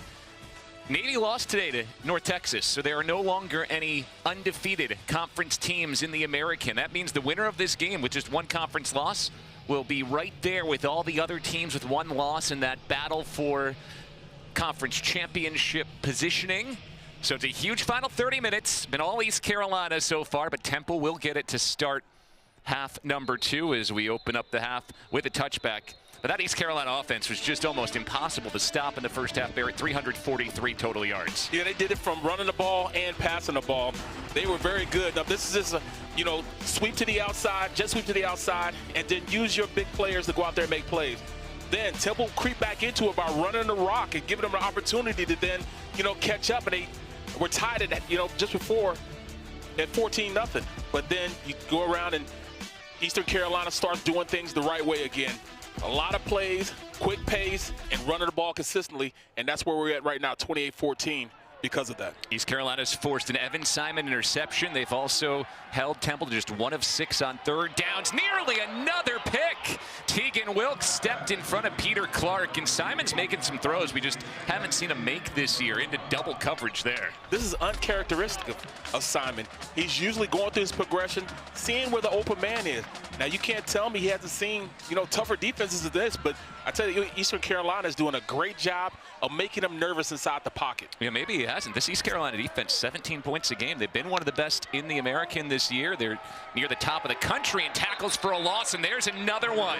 Zion Wilson, who when you talk to the coaching staff at East Carolina, they point to him as a guy that players can learn a lot from. He's an East Carolina kid, a walk-on defensive tackle, and has worked his way through 5 years, just getting better, and now he's a regular player and a starter on the D-line. He got help there from Damian Wilson, the linebacker. And watch how the defensive line is getting up the field. They're only playing really with 3 defensive linemen, and then they're bringing somebody from the second level as that 4th defender, and it's working out for them, the penetration they're getting up front. 3rd and 12. Felt like a crucial drive for Temple. Simon hoping to extend it, throws short of the first down marker. Colin Chase gains only about 5 of the 12 yards Temple needed, and it's an opening 3 and out from the Pirate defense. And that's what this Temple offense is really a team that they have to stay on time. They have to be in 2nd and 7, maybe even, 2nd and maybe 3, in order for them to stay into where they need to be comfortable to push the ball down the field or even run the ball consistently.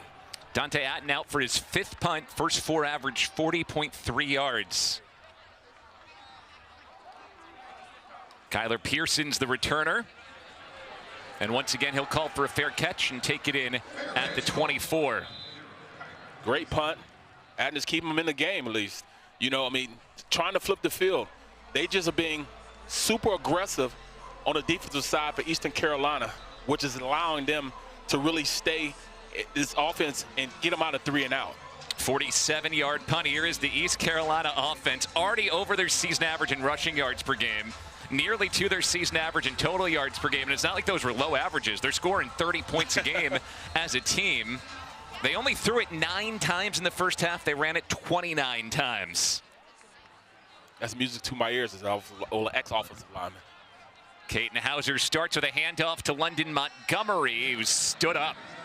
Demrick Morris had a good game on the interior of that D-line. If Temple's made positive plays on runs, usually Morris has been right in the middle of it. Supernat, the linebacker, finished him off. Yeah, but they are on the field for so long that eventually you get tired up front, which allows the big plays to happen for this offense. Montgomery has 64 rushing yards to lead East Carolina, but it's been a pretty balanced spread.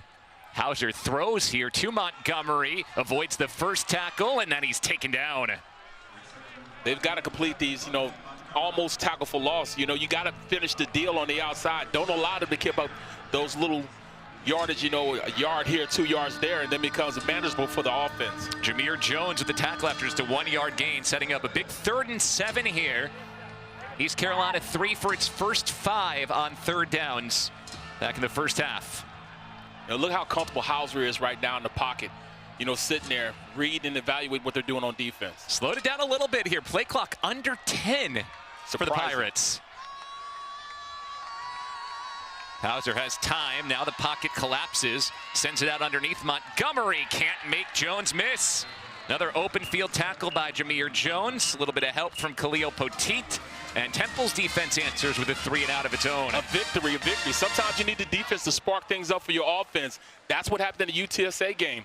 The defense turned the tables on the offense, and then they started, gaining some on the offensive side of the ball for Temple. So 343 first half yards for East Carolina. They gained just 4 on their opening drive of the second half. Keep an eye on special teams. They've been sneaky this year. A couple of sneaky onside kicks. Wouldn't have been the craziest time for a fake, but they'll punt it away here with Ryan Levy. Line drive kick, JoJo Bermudez to return. A flag is down as Bermudez is past the 30 and clipped hard at the 35. Check on the penalty. It's been a relatively clean game on the penalties front. Yes, it has. Just 3 total penalties in the first half. 2 on East Carolina, 1 on Temple. Illegal substitution. 12 players on field. Receiving team. 5-yard penalty. Replay, 4th down. Well, Temple is fortunate that it was 4th and 6 there. They get caught with 12 on the field, a 5-yard penalty. Ask them to re-kick it, or maybe Eastern Carolina feels as though they can pick up the first down. So East Carolina is going to send back out its punt unit, so they'll kick it again on 4th and once again, Bill, maybe 1 or 1.5. Yeah, maybe they do get the fake right now. Yep. This may be an opportunity for them. That would have been an absolute killer for Temple if, after they get the stop they needed on defense down 2, a penalty had given a first down. He's already a little fiery right now. I can only imagine how that halftime speech was. Yeah, some weeks he's been getting after the guys. Some weeks it's more calm him down. This feels like it was likely a get after the guys halftime from Casey Keeler. It is a fake here, and East Carolina gets the first down. They snapped it to the up man, and Ryan Roseborough, the big 6'2" defensive lineman, plows down the field. That's even worse.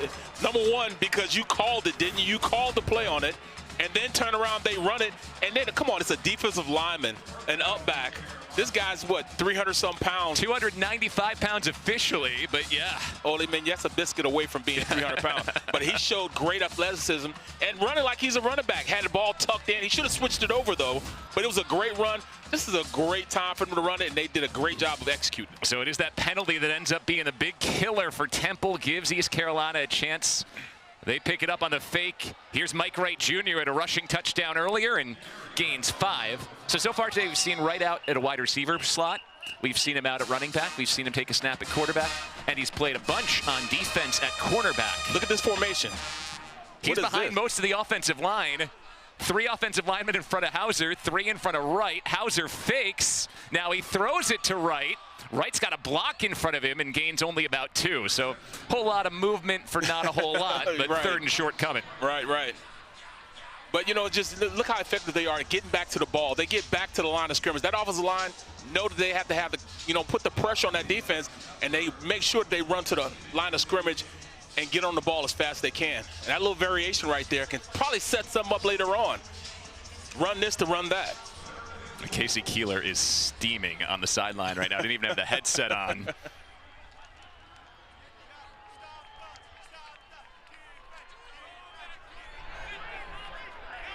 Third and 4. Hauser, that was a backwards pass. Montgomery brings it in. He is crushed on the backside. And that was great defense because, number one, they fought through the block. They haven't been doing that. They've been sitting on the block waiting for the guy to get to him. You can't do that. You've got to get out there and run. And right there, he definitely did that. Go out and make a play. Force them to bow out when you're a runner, when they possess the ball. Curly Ordonez with the stop. It's 4th and 3. The offense stays on the field for East Carolina. Why not? Need the 36 for a first down. Man to man.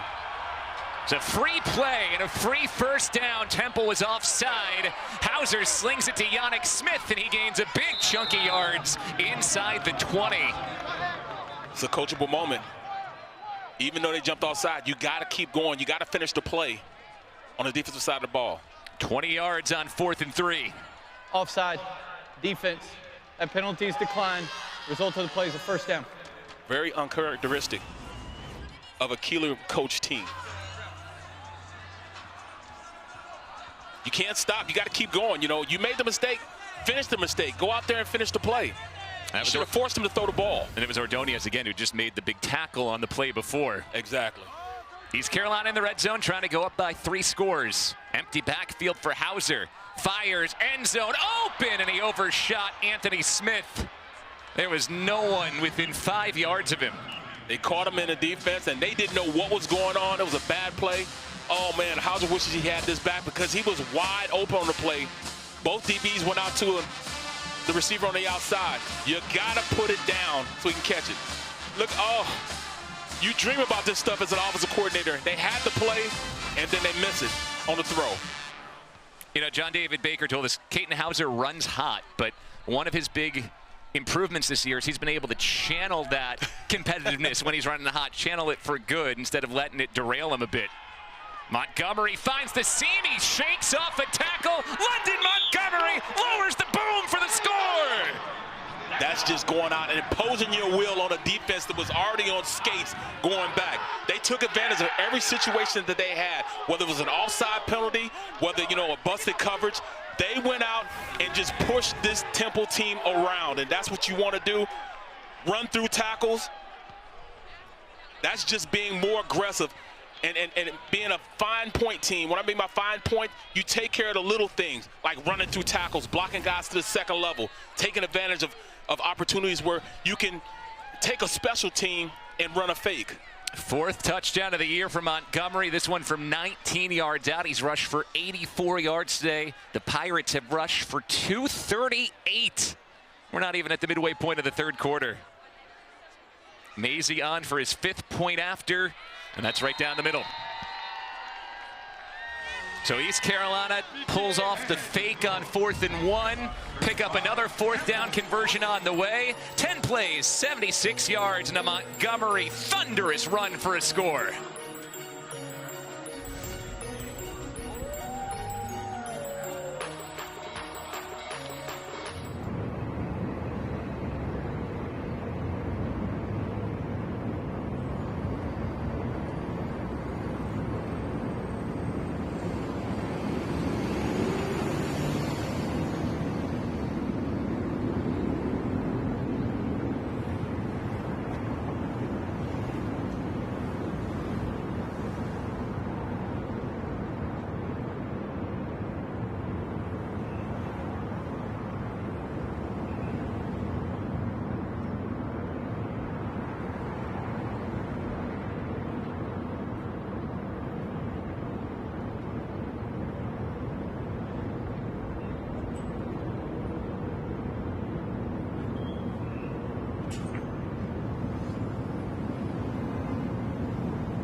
You're watching The American on ESPN Plus.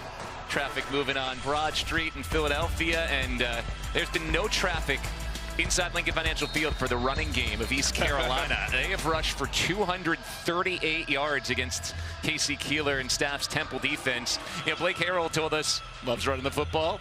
Obviously, John David Baker is trusted running the football today. They've had a ton of success with it. They've hit some big pass plays when they've needed to, but now up by 3 scores, feels like they can just keep the ball on the ground the rest of the way and force Temple to stop them. And that's what they ultimately want to do anyways. You know, they'd rather run the ball, but when things are running like this, you want to just keep running it, but that just opens up the big plays, you know, on the outside. And you look at the first score they had was set up by a big play. Look at those last 3 drives. Over 70 yards on all 3 of them. 25 plays. So actually, maybe somewhat longer drives than we're used to for East Carolina. Nothing super explosive. They've had to take 7, 8, 9. Last drive was a 10-play drive. But the Pirates methodically moving the football here. And with a whole host of ball carriers. They have 9 different ball carriers in this game that have combined for the 32 carries for 238. On the flip side, the East Carolina defense really has locked down Temple since the game was tied at 14. Simon handoff Kevion Mason, who scored his first touchdown of his college career earlier today. He gained 6 here. Yeah, it's no wonder they went back to him because he's done a great job of really going out there and finishing runs. This East Carolina defensive line has shown the ability to press that offensive line back like 3 yards in the backfield, but he can pick and choose where he wants to go, and is very effective at it. Temple's gained only 158 yards against this Pirate defense. Simon to throw here, hits Chase with some space, and Colin Chase gets a good chunk play, about 11 yards and a first down. But there's only been really one long drive for Temple today. Remember, their first touchdown was set up by a East Carolina fumble inside the 30, so it was a short field. Second touchdown required them to go about 70 yards. Other than that, we've seen 3 3-and-outs. We've seen a lot of short possessions, and the first Evan Simon interception of the season. Yeah, Simon has to take this game over. Showed it, you know, why he's the leader on this team.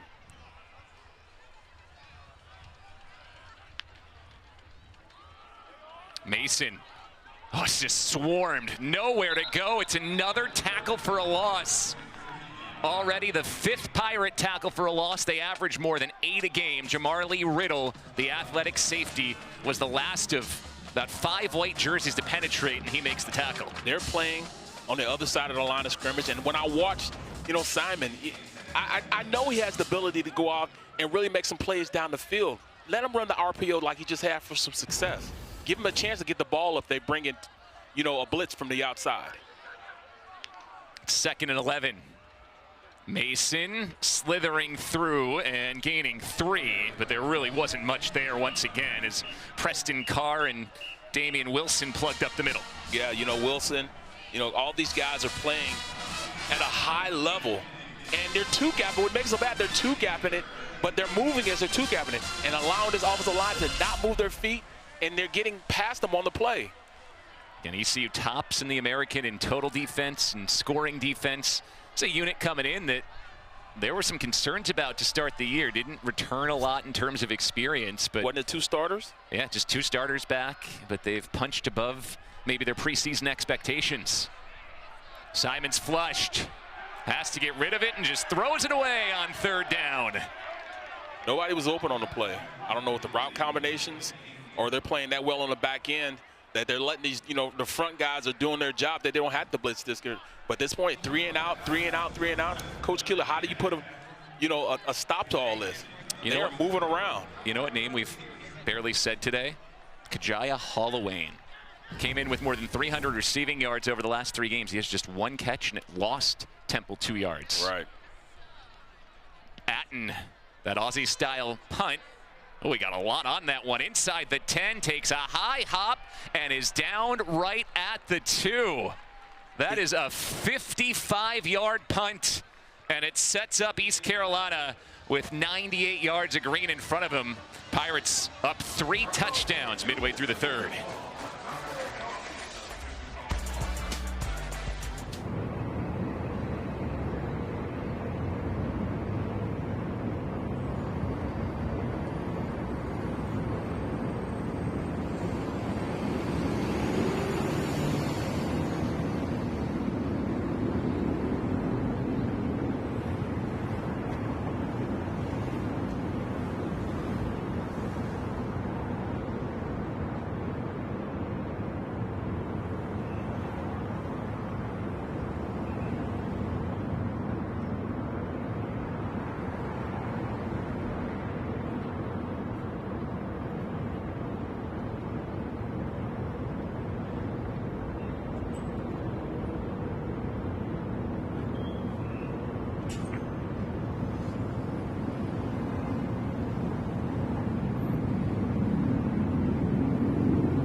Unlock more sports for one unbeatable price. Get unrivaled coverage all year long. Introducing the new ESPN Fox One bundle. After that fabulous punt by Dante Atten, East Carolina takes over at its own 2. It's a quick pass from inside his own end zone for a gain of 6 to Yannick Smith. Hey, you just saw that ESPN Fox bundle. Well, some East Carolina fans will have their eyes tuned to Fox tonight because it's Game 7 of the World Series. Yeah. There's 2 Pirate alums on this Blue Jays squad. Jeff Hoffman's been fabulous on the back end of the Blue Jays bullpen. And how about Trey Savage, who started the year in single A? He was on campus at East Carolina last year, and he struck out 12 in Game 5 of the World Series. Unbelievable, masterful. I mean, he really controlled the entire game. That was crazy. And Coach Harrell's been watching a lot of baseball. He told us he's been talking to the East Carolina baseball coaching staff very high on Trey Savage, and he'll have his eye tuned tonight. Well, East Carolina started its own 3, but they've already progressed the ball to the 38. It's a 35-yard drive. Big chunk play there from Marlon Gunn. Runs behind his pads, and then he just picks a hole, runs through it, and when they're running a ball consistent like that, it's hard to stop that offense. It's more than 250 rushing yards now for East Carolina. Hauser to the air, and Desiree Riles is uncovered. The tight ends inside the 35, out at the 31. He gains another 29 yards. Hauser, he has been great all day at blocking. Not give him a little bone. Get him out there by himself. Great play. It opened up for him because he's been such a great job running the rock. Yannick Smith takes the screen pass. This is almost like an extension of the run game, and he chunks it forward for a large gain on first down.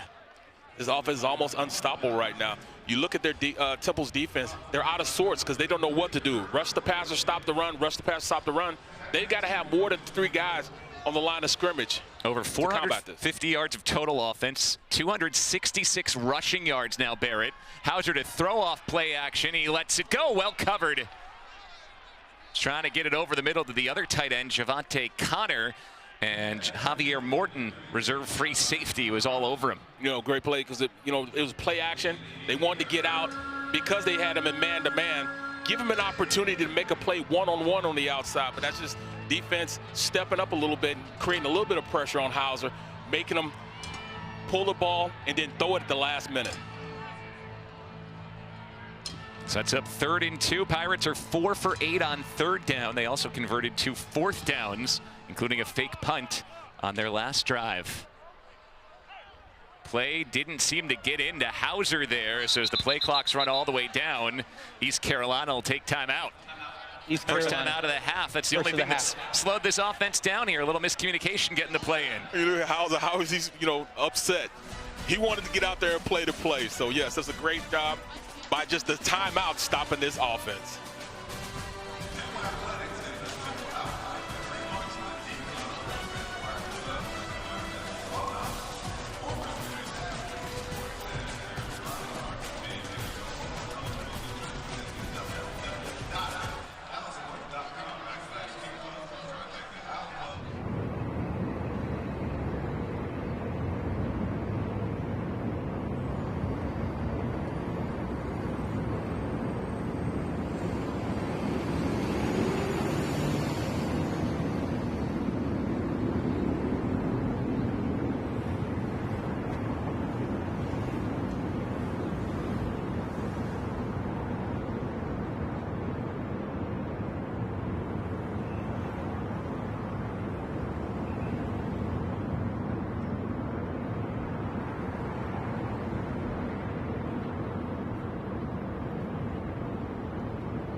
East Carolina in control. It's been a clinic. 487 yards of offense.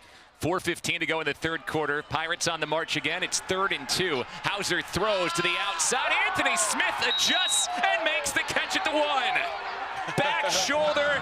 You know him for his big shots, but there's a high-level possession receiver play. You throw it to one of your best guys. He's 6'3", runs great routes, and one-on-one, I'm going to give it to my main target, Smith, all the time.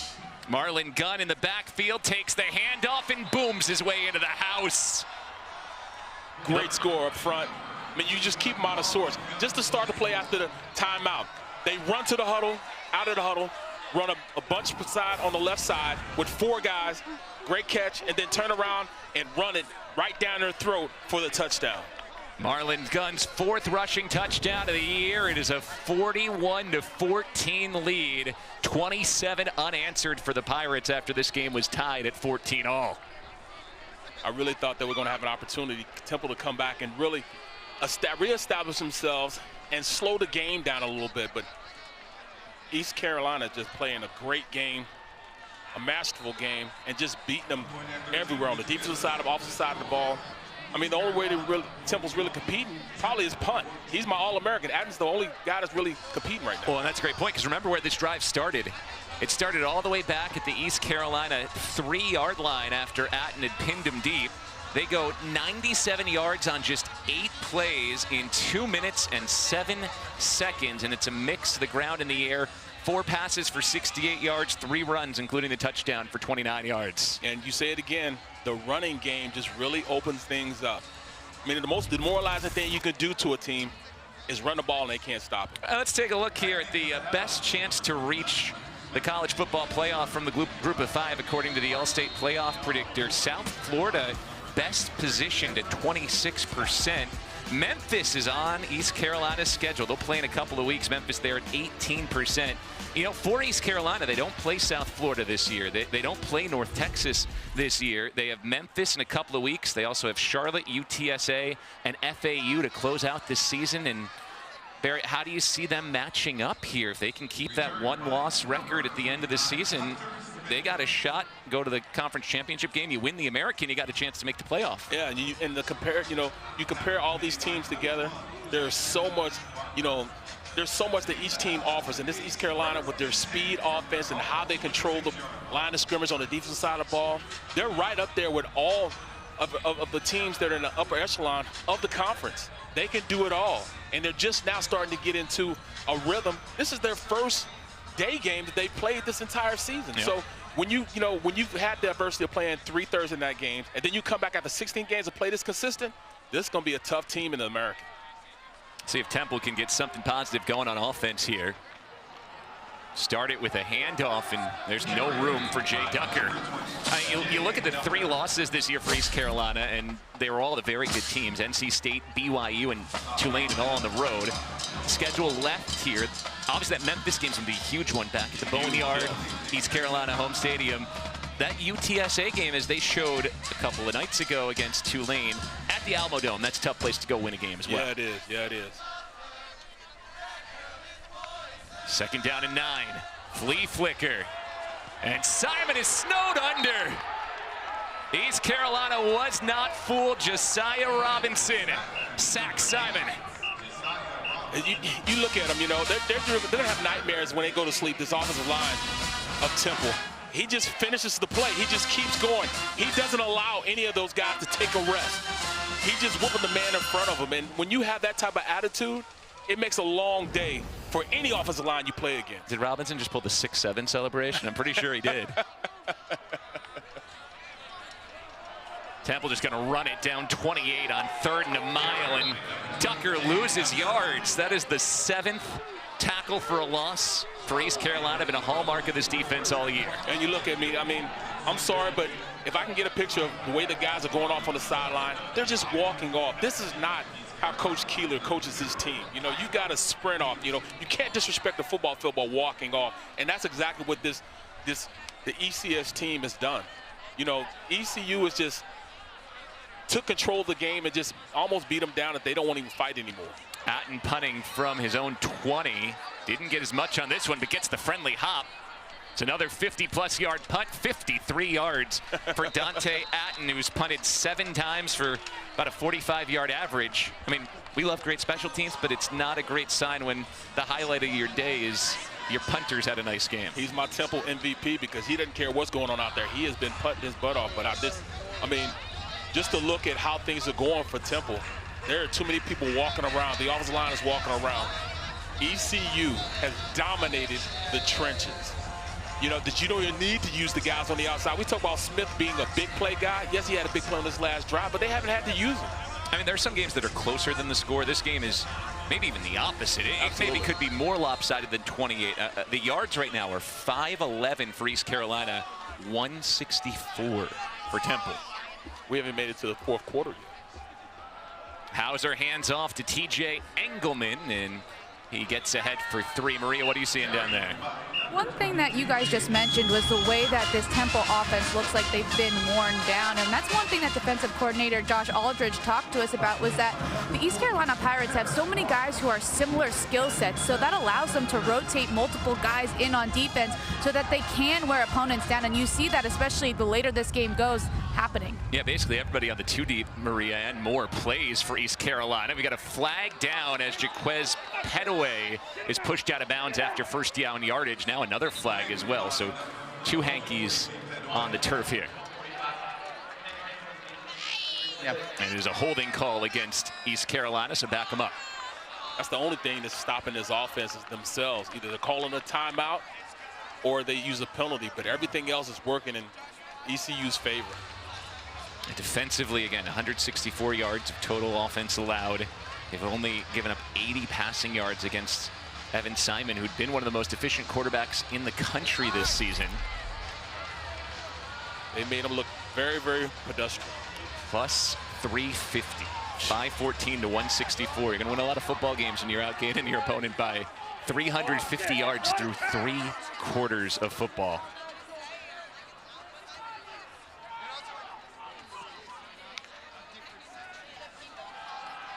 Engelman gets a good block, shakes a tackle, and here goes the 5'9" redshirt freshman running back. Flags come in down the field after Engelman nearly scampered free. If it stands, it's about a 25-yard gain, but we'll have to check the penalties.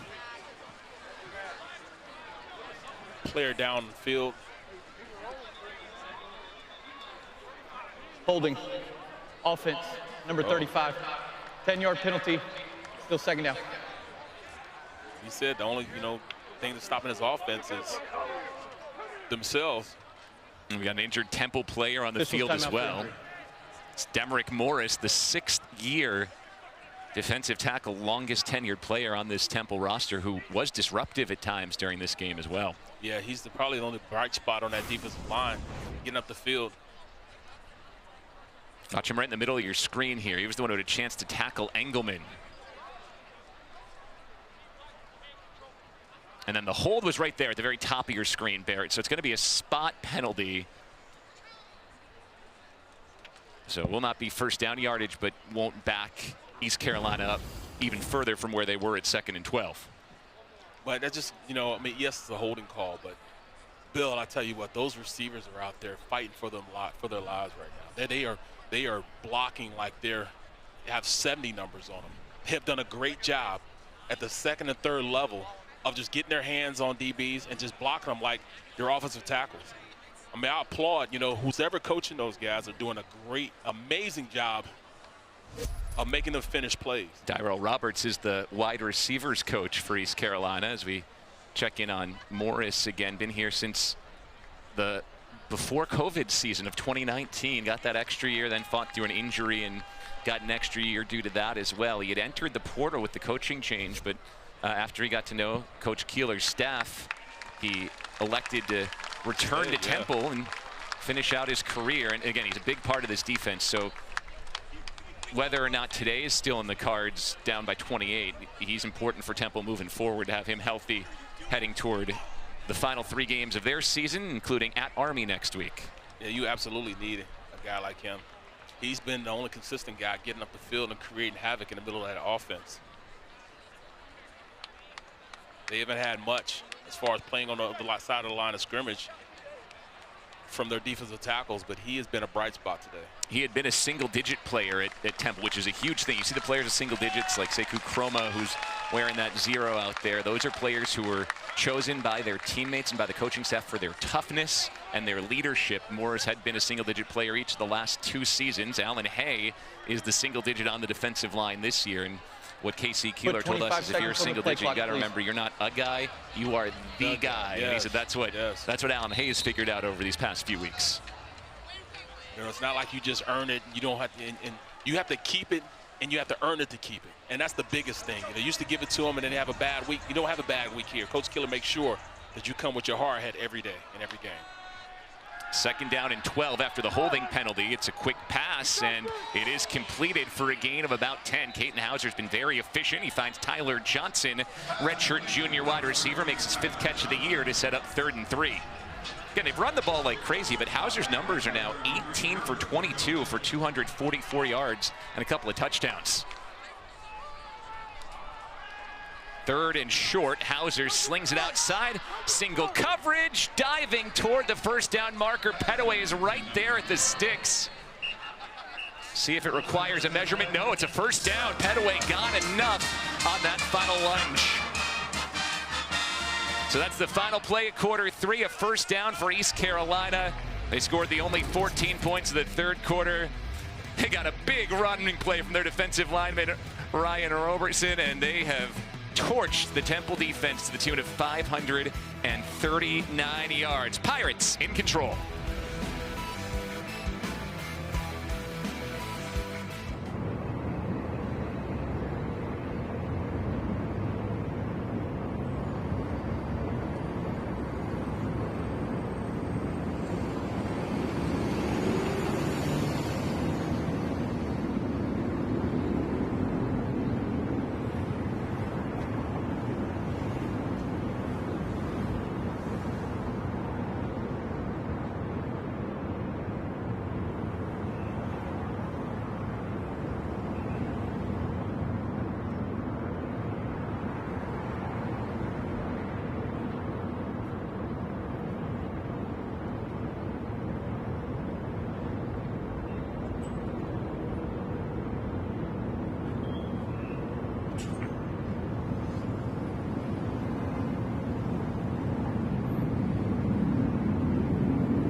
into the fourth quarter in Philadelphia, and East Carolina's enjoyed this trip to the city of brotherly love. 42-14 Pirates lead. It's been a really rough go for Temple, particularly in the second half. Yeah, this just doesn't seem like a Coach Keeler type of team. You know, look at the moping heads, you know, not really paying attention on the sidelines, not helping your teammates. And, you know, this is the kind of production you get from that, this long run. I mean, it's ridiculous. Giving up enormous chunk after enormous chunk. That time it's Engelman with a 20-plus yard surge. 22 yards for TJ Engelman. That is now 300-plus rushing yards. 307 East Carolina rushing yards in this game. That sounds like a two-game breakdown. I mean, with the yardage that they have, they'll be well over 600 yards total offense today. And it's just, you know, it seems like this Temple defense has given up. Temple offense has given up. They're at 563 in terms of total offense. Engelman takes it again around the edge. Nobody's there. Engelman given 14 more. East Carolina putting on a show in this second half. Offensive line deserves some call-outs as well because they've been blocking up a storm for a team that's going to be right in the American hunt coming out of this game. Look at the edge right there. I mean, they turned the corner on them, got outside leverage on both defenders on the outside, and that's why they're able to run to the outside. How does that happen to a defense? You know, when you're the outside guy, you cannot allow them to do that, and they're doing what they want to do against this defense. Running across the 5, Jamarian McCrimmon at left tackle. Pando Askew is at left guard. This is Petaway on the end around, and he's brought down after a gain of 2. Darius Bell, the center. Manuel Poku, the right guard. And Cooper Trinovsky, the right tackle. And they've helped pave the way. They do play some of their second-string offensive linemen throughout the course of the game as well because they run so many snaps. And they've all combined to just make it a pretty easy day for the running backs. Well, if I was Coach Keeler right now, I would start alternating guys from, you know, deep in my bench and see who wants to play, who wants an opportunity to show that they want to be successful on this team. Well, before they hand off to Marlon Gunn, a flag is down. Gives Temple a chance to make some substitutions. Offense, number 55. 5-yard penalty, still second down. The penalty on Darius Bell, the center there. Senior from Hamilton, Ontario. I got to imagine won't just have eyes on the Pirates playing for the Toronto Blue Jays, but from about half hour down the road from Toronto, we'll probably have some rooting interest in that Game 7 tonight. Exactly. How about that? You know, it's been a great series, right? Yeah. I mean, for Trey Savage in particular, he was pitching 16 months ago at East Carolina. Started this year in low A, went through every single level of the minor leagues, and now pitching in a World Series. And pitching as well as anybody. Outdueled Shohei Ohtani a few nights ago. That's saying something. The best player in baseball, head-to-head. Hauser gets licked here on second down. It'll set up a 3rd and 12. You know, we've raved about the running game, but Hauser's been patient today, but super effective. Yeah, I mean, he makes the right decisions, and that's what you want. A quarterback makes the right decision. Simon, at this point, on the other side of the ball, is not making those decisions we've seen him make throughout this season. Yeah, for Hauser today, 19 of 23, 256 yards, 2 touchdowns, 1 interception, but it wasn't a bad throw. It bounced off his receiver's face mask to the defender. And Hauser throws here. Quick out is batted down.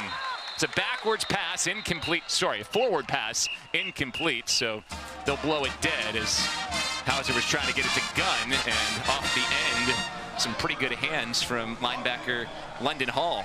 Yeah, you look at guys that are out there, you know, I mean, look at the center. He was like, man, you know, he's mad that they didn't go in and score on that. He wanted to go score a touchdown. He's mad at himself. They allowed somebody to knock the pass down. That's the difference right now I see on the sidelines. I see a sideline on ECU that are completely in the game, but then I look at Temple's side, and they're not even in it. So it sets up the first field goal attempt today for Nick Mazie, 8 of 10 on the season. This one from 46 yards would match his season long. And Mazie nails it. Everything's going right for him. Executed on special teams, great defense, stellar offense. That adds up to a 31-point East Carolina lead.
college football playoff top 25. We got brackets to talk about. A lot of movement wide open. The top 25 rankings reveal and 12-team CFP projection Tuesday on ESPN. And excited for the college football playoff. So much still to be determined between now and when we get things rolling in late December in through January. East Carolina hoping to play its way into that conversation. If they can run the table here, get themselves into the American Championship, and then win that championship, you never know if you might be that group of 5 representative. And if you play the way they've played tonight, dominant on the ground, dominant on defense, going to have themselves right in the thick of things. Well, here coming into the week, we're the best chances to reach the bowl season undefeated. I think a lot of folks were like, oh, wow, why is Navy so low? I guess Wiz tells you the computers are right. More often than not, Navy lost today to North Texas, but Ohio State took care of business earlier against Penn State. Indiana's had an incredible season so far. BYU, Texas A&M both off to fabulous starts. One of those BYU wins came against East Carolina in Provo, game where 2 interceptions on back-to-back possessions for Caden Hauser really turned that game. And the coaches for East Carolina, that was maybe the one game all year where he pressed a little bit. He's been much better at not forcing things, and he learned from that game. Yeah, you learned a lot from that game. Got to change a quarterback for Temple here, down by 31, as Giovanni McCoy is in. McCoy was brought in this year after starting 10 games at Oregon State last season, threw for 1,300 yards. You know, Tyler Walker said they brought him here to beat Evan Simon for his job, and Simon just played so well through camp, and then the first game of the year, he ended up winning the job. But McCoy with a shot here with his team down 31. Yeah, and the other reason he's in there because the second team quarterback is out there starting at wide corner. Here's Kevion Mason. Mike Wright. Well, Mike Wright out there at corner for East Carolina. McCoy in at quarterback for Evan Simon here for Temple. But, you know, you need to have a guy to come in, you know, from you know, give him a different tone, a different perspective, and try to get the offense going, show that he belongs there. But, you know, you talk about a quarterback carousel, they definitely got to hear it at ECU. Yeah, a lot of changes this possession for East Carolina as well. I'm noticing Wright actually not in the game here. So a guy that they use on offense and defense trying to protect him up by 31 points. They just pulled him. But he was playing a lot of corner today, and we saw him score a touchdown on the offensive side as well. McCoy airing it out down the sideline, puts it right on the money for JoJo Bermudez. Best passing play today for Temple into plus territory. Led it right into the breadbasket. Caught him one-on-one, and let your guy go out and get an opportunity. They blur a blitz, and he goes over, back shoulders, catches it. That's what you want. Maybe you need another voice inside the huddle to really open things up. And he really brings another, you know, athletic standpoint to this offense, his running ability. Yep, 34-yard gain on McCoy's first pass. He is 16 of 19 this season when he's been in there for Evan Simon. He's usually the red zone guy. McCoy underneath to Ryder Cush, freshman tight end, and Cush is popped. And they should start rolling a lot of other guys in here just to give them an opportunity to play. McCoy's here. And like I said, right on the other side, he might come in, even though he's played cornerback. Maybe he comes in and plays a little quarterback in this game for ECU. And yeah, it'll be interesting to see when East Carolina comes back out. Wright is their backup quarterback, but do they put him in there and risk him taking some hits now that he's so important to their defensive side of the ball, or do they just decide that his day is done as well and move on to their third quarterback? McCoy scrambles, some room in front. He lost balance as Cush got beaten on the block, and he's taken underneath linebacker Kieran Davis, redshirt sophomore from Roswell, Georgia. Got some help from Kamari McKinley, the redshirt sophomore defensive back. Maybe they run like a read option or an RPO to take advantage of his ability to get outside the pocket and run a little bit. He didn't look too athletic that play, but he has shown ability, especially in the red zone, to make some big plays for this Temple offense. Yeah, for Temple, Ducker and Simon have come out, but the starting wide receivers all still out there working with McCoy. This is Bermudez in motion. Watch up top, one-on-one. Holloway's up there up top. Comes the other way to Colin Chase, who's been the #1 Temple target today, and Chase scampers inside the 15. Giving 21 yards. Great job, little in cut, sits inside that zone off defense, makes himself available for McCoy, and he's able to execute it. Watch on the inside, sits down, little stick right there and then makes a play, run after the catch. 5 catches for 59 yards today for Colin Chase, who transferred from FCS St. Thomas University.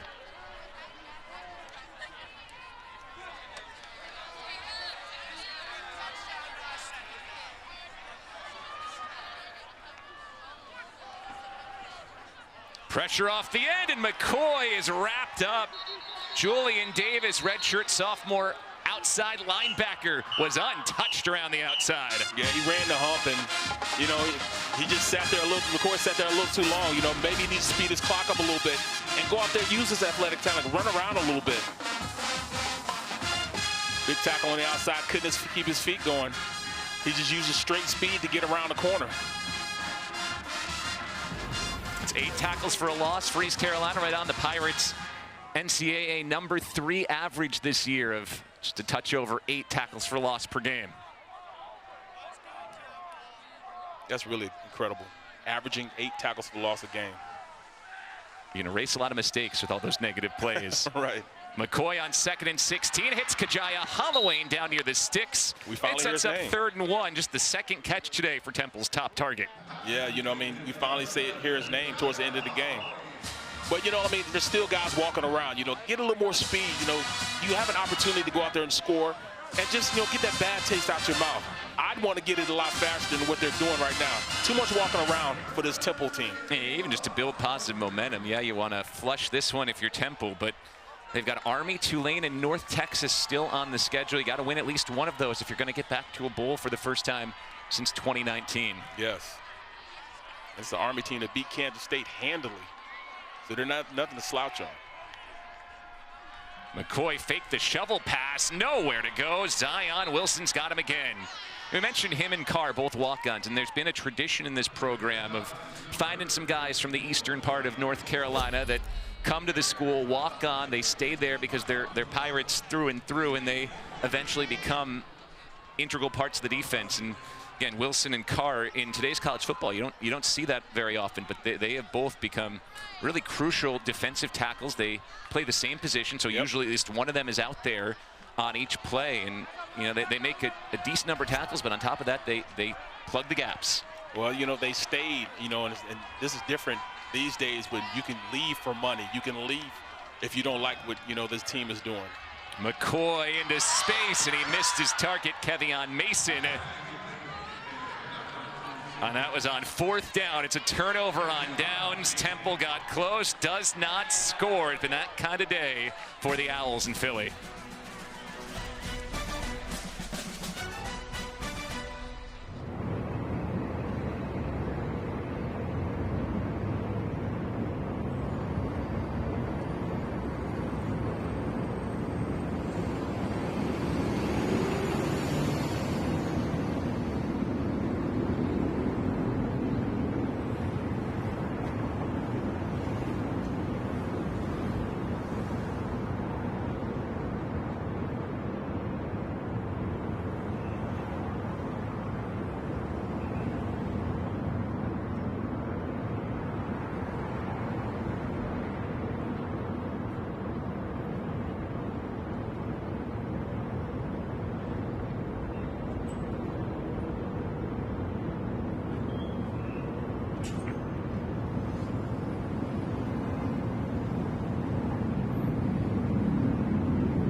East Carolina has been phenomenal in Philadelphia today. 45-14.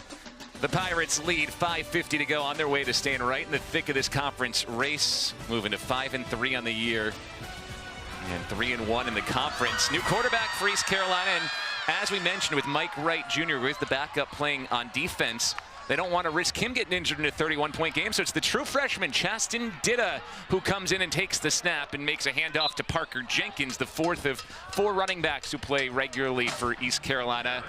Ditta, a fabulous high school career at Lake Travis High School. If you follow Texas high school football at all, you know that that's usually one of the perennial powers in his high school career. Threw for 47 touchdowns against just 8 interceptions. Ran for another 12 touchdowns as well.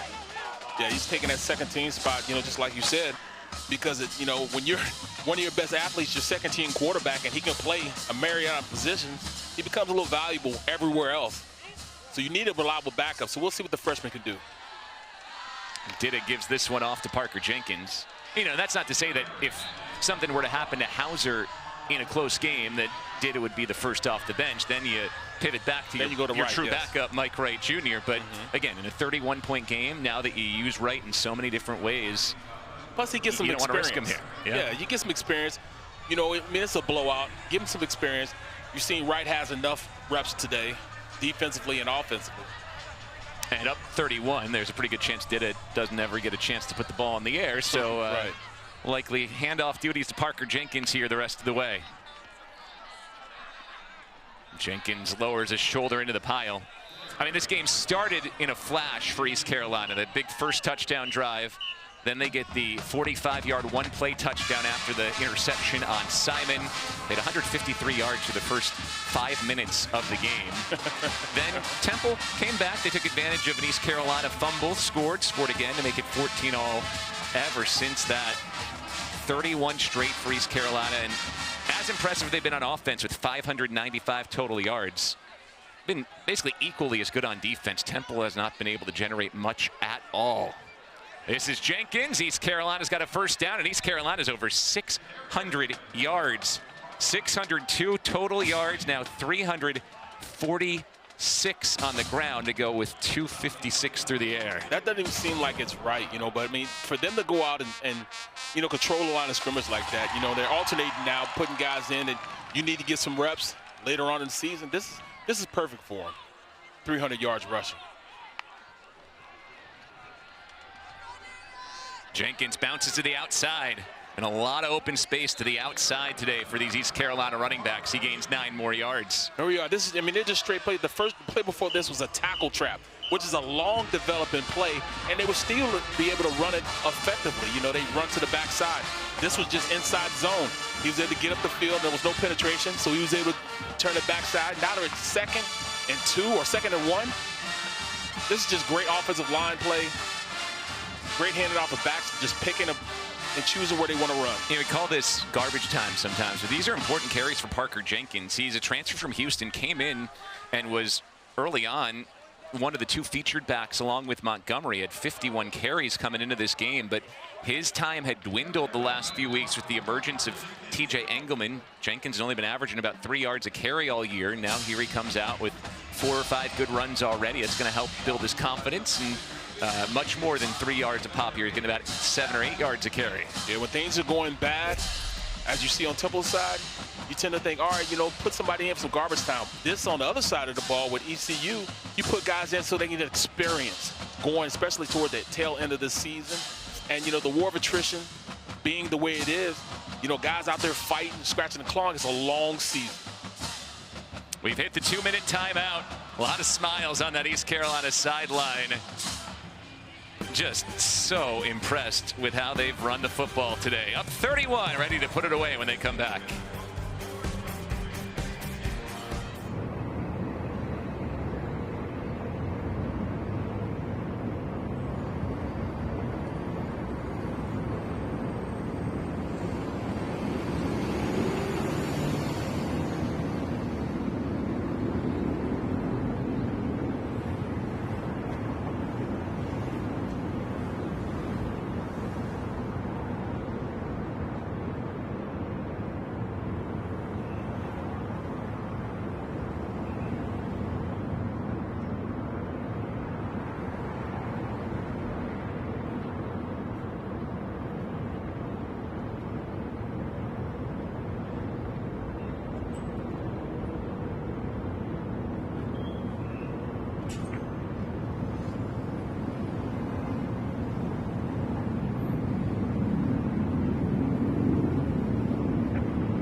clinical performance from East Carolina. Honestly, this is going to serve notice around the league that these Pirates are not going to be an easy out down the stretch. They'll improve themselves to 3-1 in conference play, still right in the thick of the American race. Jenkins gets another carry here, and this time he is snowed under.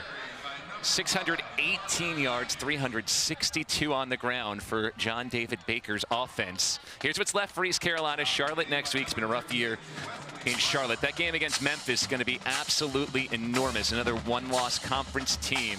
That's a home game. That helps East Carolina. Then they go on the road where it's tough to beat UTSA, end the year down in Boca at FAU. And you win all 4 of those, you got a good chance you're playing in the conference championship game. Obviously, there's some other things that will need to work out certain ways. Navy still only has the 1 loss. Tulane just with the 1 conference loss. USF just with the 1 conference loss. It's jam-packed, but things have a way of sorting themselves out if you handle your own business. KJ Miles gets in the backfield here. East Carolina needs to snap it once more. Yeah, and that's exactly what you have to do. Take care of your business. So if you went out, you kind of put yourself in a great position for the the championship run, and then maybe just sneak in to the the playoffs. But I mean, they've done their thing right now. They've shown everybody that we're a team that you have to look at us as somebody that can be a contender in this conference. Meanwhile, for Temple, tough one today. They'll play Army next week, try to rally back and find that 6th win for bowl eligibility. Well, East Carolina jumped out big early. They were pushed a bit to get it to 14-all, and then they asserted control. Even with these 3 negative plays, they'll end up with 358 rushing yards, 614 total yards, and a 45-14 win in Philadelphia to move to 5-3 on the year. Temple falls to 5-4. A complete win for ECU. Temple has a lot of work to do, but I think they'll bounce back. Coach Keeler will get these guys going, but it'll be a lot of teachable moments that Coach Keeler can look upon and show them, look, we can't be this. This is not what Temple football should be, and I can't wait to hear about what he talks about at the end of this game. And they've been a team that's been pretty good at turning the page after losses. Meanwhile, for East Carolina here, you're finally in a stretch where you get to play football week after week here after only 2 games in all of October, and you hope this starts some rhythm football. Heck of a game called by John David Baker, the offensive coordinator, who you see there. Great job by him. The East Carolina defense, high credit for standing firm from the 2nd quarter on as well. Yeah, totally dominated. All right, let's check in with Maria down on the field. Coach, you told us that if your team's going to be an aggressive team, then they need to be it all the time and just not part of the time. What impressed you most with their effort today? I thought they'd come out in the second half and just kept the foot on the gas. Defensively didn't let any points there, stopped the run, and offensively just over 300 yards rushing. We just talked about being a physical football team all week, playing with the edge, and they certainly did that. And then both sides of the football up front, just really proud of those guys. Let's talk about the offensive side of the football because they were incredible. 614 total yards. What impressed you most about them? The fact they run the football. And I think that sets everything else up. And protect for Caden and get the ball down the field. So, we got to do a better job on the 1 turnover, but overall, just being able to run the football and control the offense is pretty special. You talked about the aggressiveness of the defense as well. How can they continue that moving forward in this American Conference slate? Well, we got to. We got a tough one at home next week for homecoming. A team in our home state that it's a rival for us and a big game for us, so we got to go win. But, we got to continue to be aggressive and stay on top of the throws and get penetration in the backfield and do a good job with that. Evan Simon's a good quarterback, and I thought we did a good job getting pressure on him today and made him turn the ball over as well. Thank you, Coach. Thank you. Guys? All right, Maria, thank you. That's an East Carolina team's going to have a happy flight back home. Imagine that a lot of them will tune in and catch some East Carolina alums in Game 7 tonight, and then they turn the focus to Charlotte next week. A win there keeps them in the race for a conference championship. For Temple, Barrett back to the drawing board as they try to find a way to get a win in their last 3 and go to a bowl. Yes, they have to do that, but I think Coach Keeler will get those guys turned in the right direction. But ECU just showed that they can be a dominant team in this conference, and I'm looking forward to see how this kind of shapes up in the American. Do it on the ground with 358 rushing yards, 614 total yards, and they hold Temple to 233. East Carolina wins 45-14 on the road. For our entire crew, for Maria Tribal Peace and Barrett Brooks, Bill Spalding saying so long, and thanks so much for watching the American on ESPN+.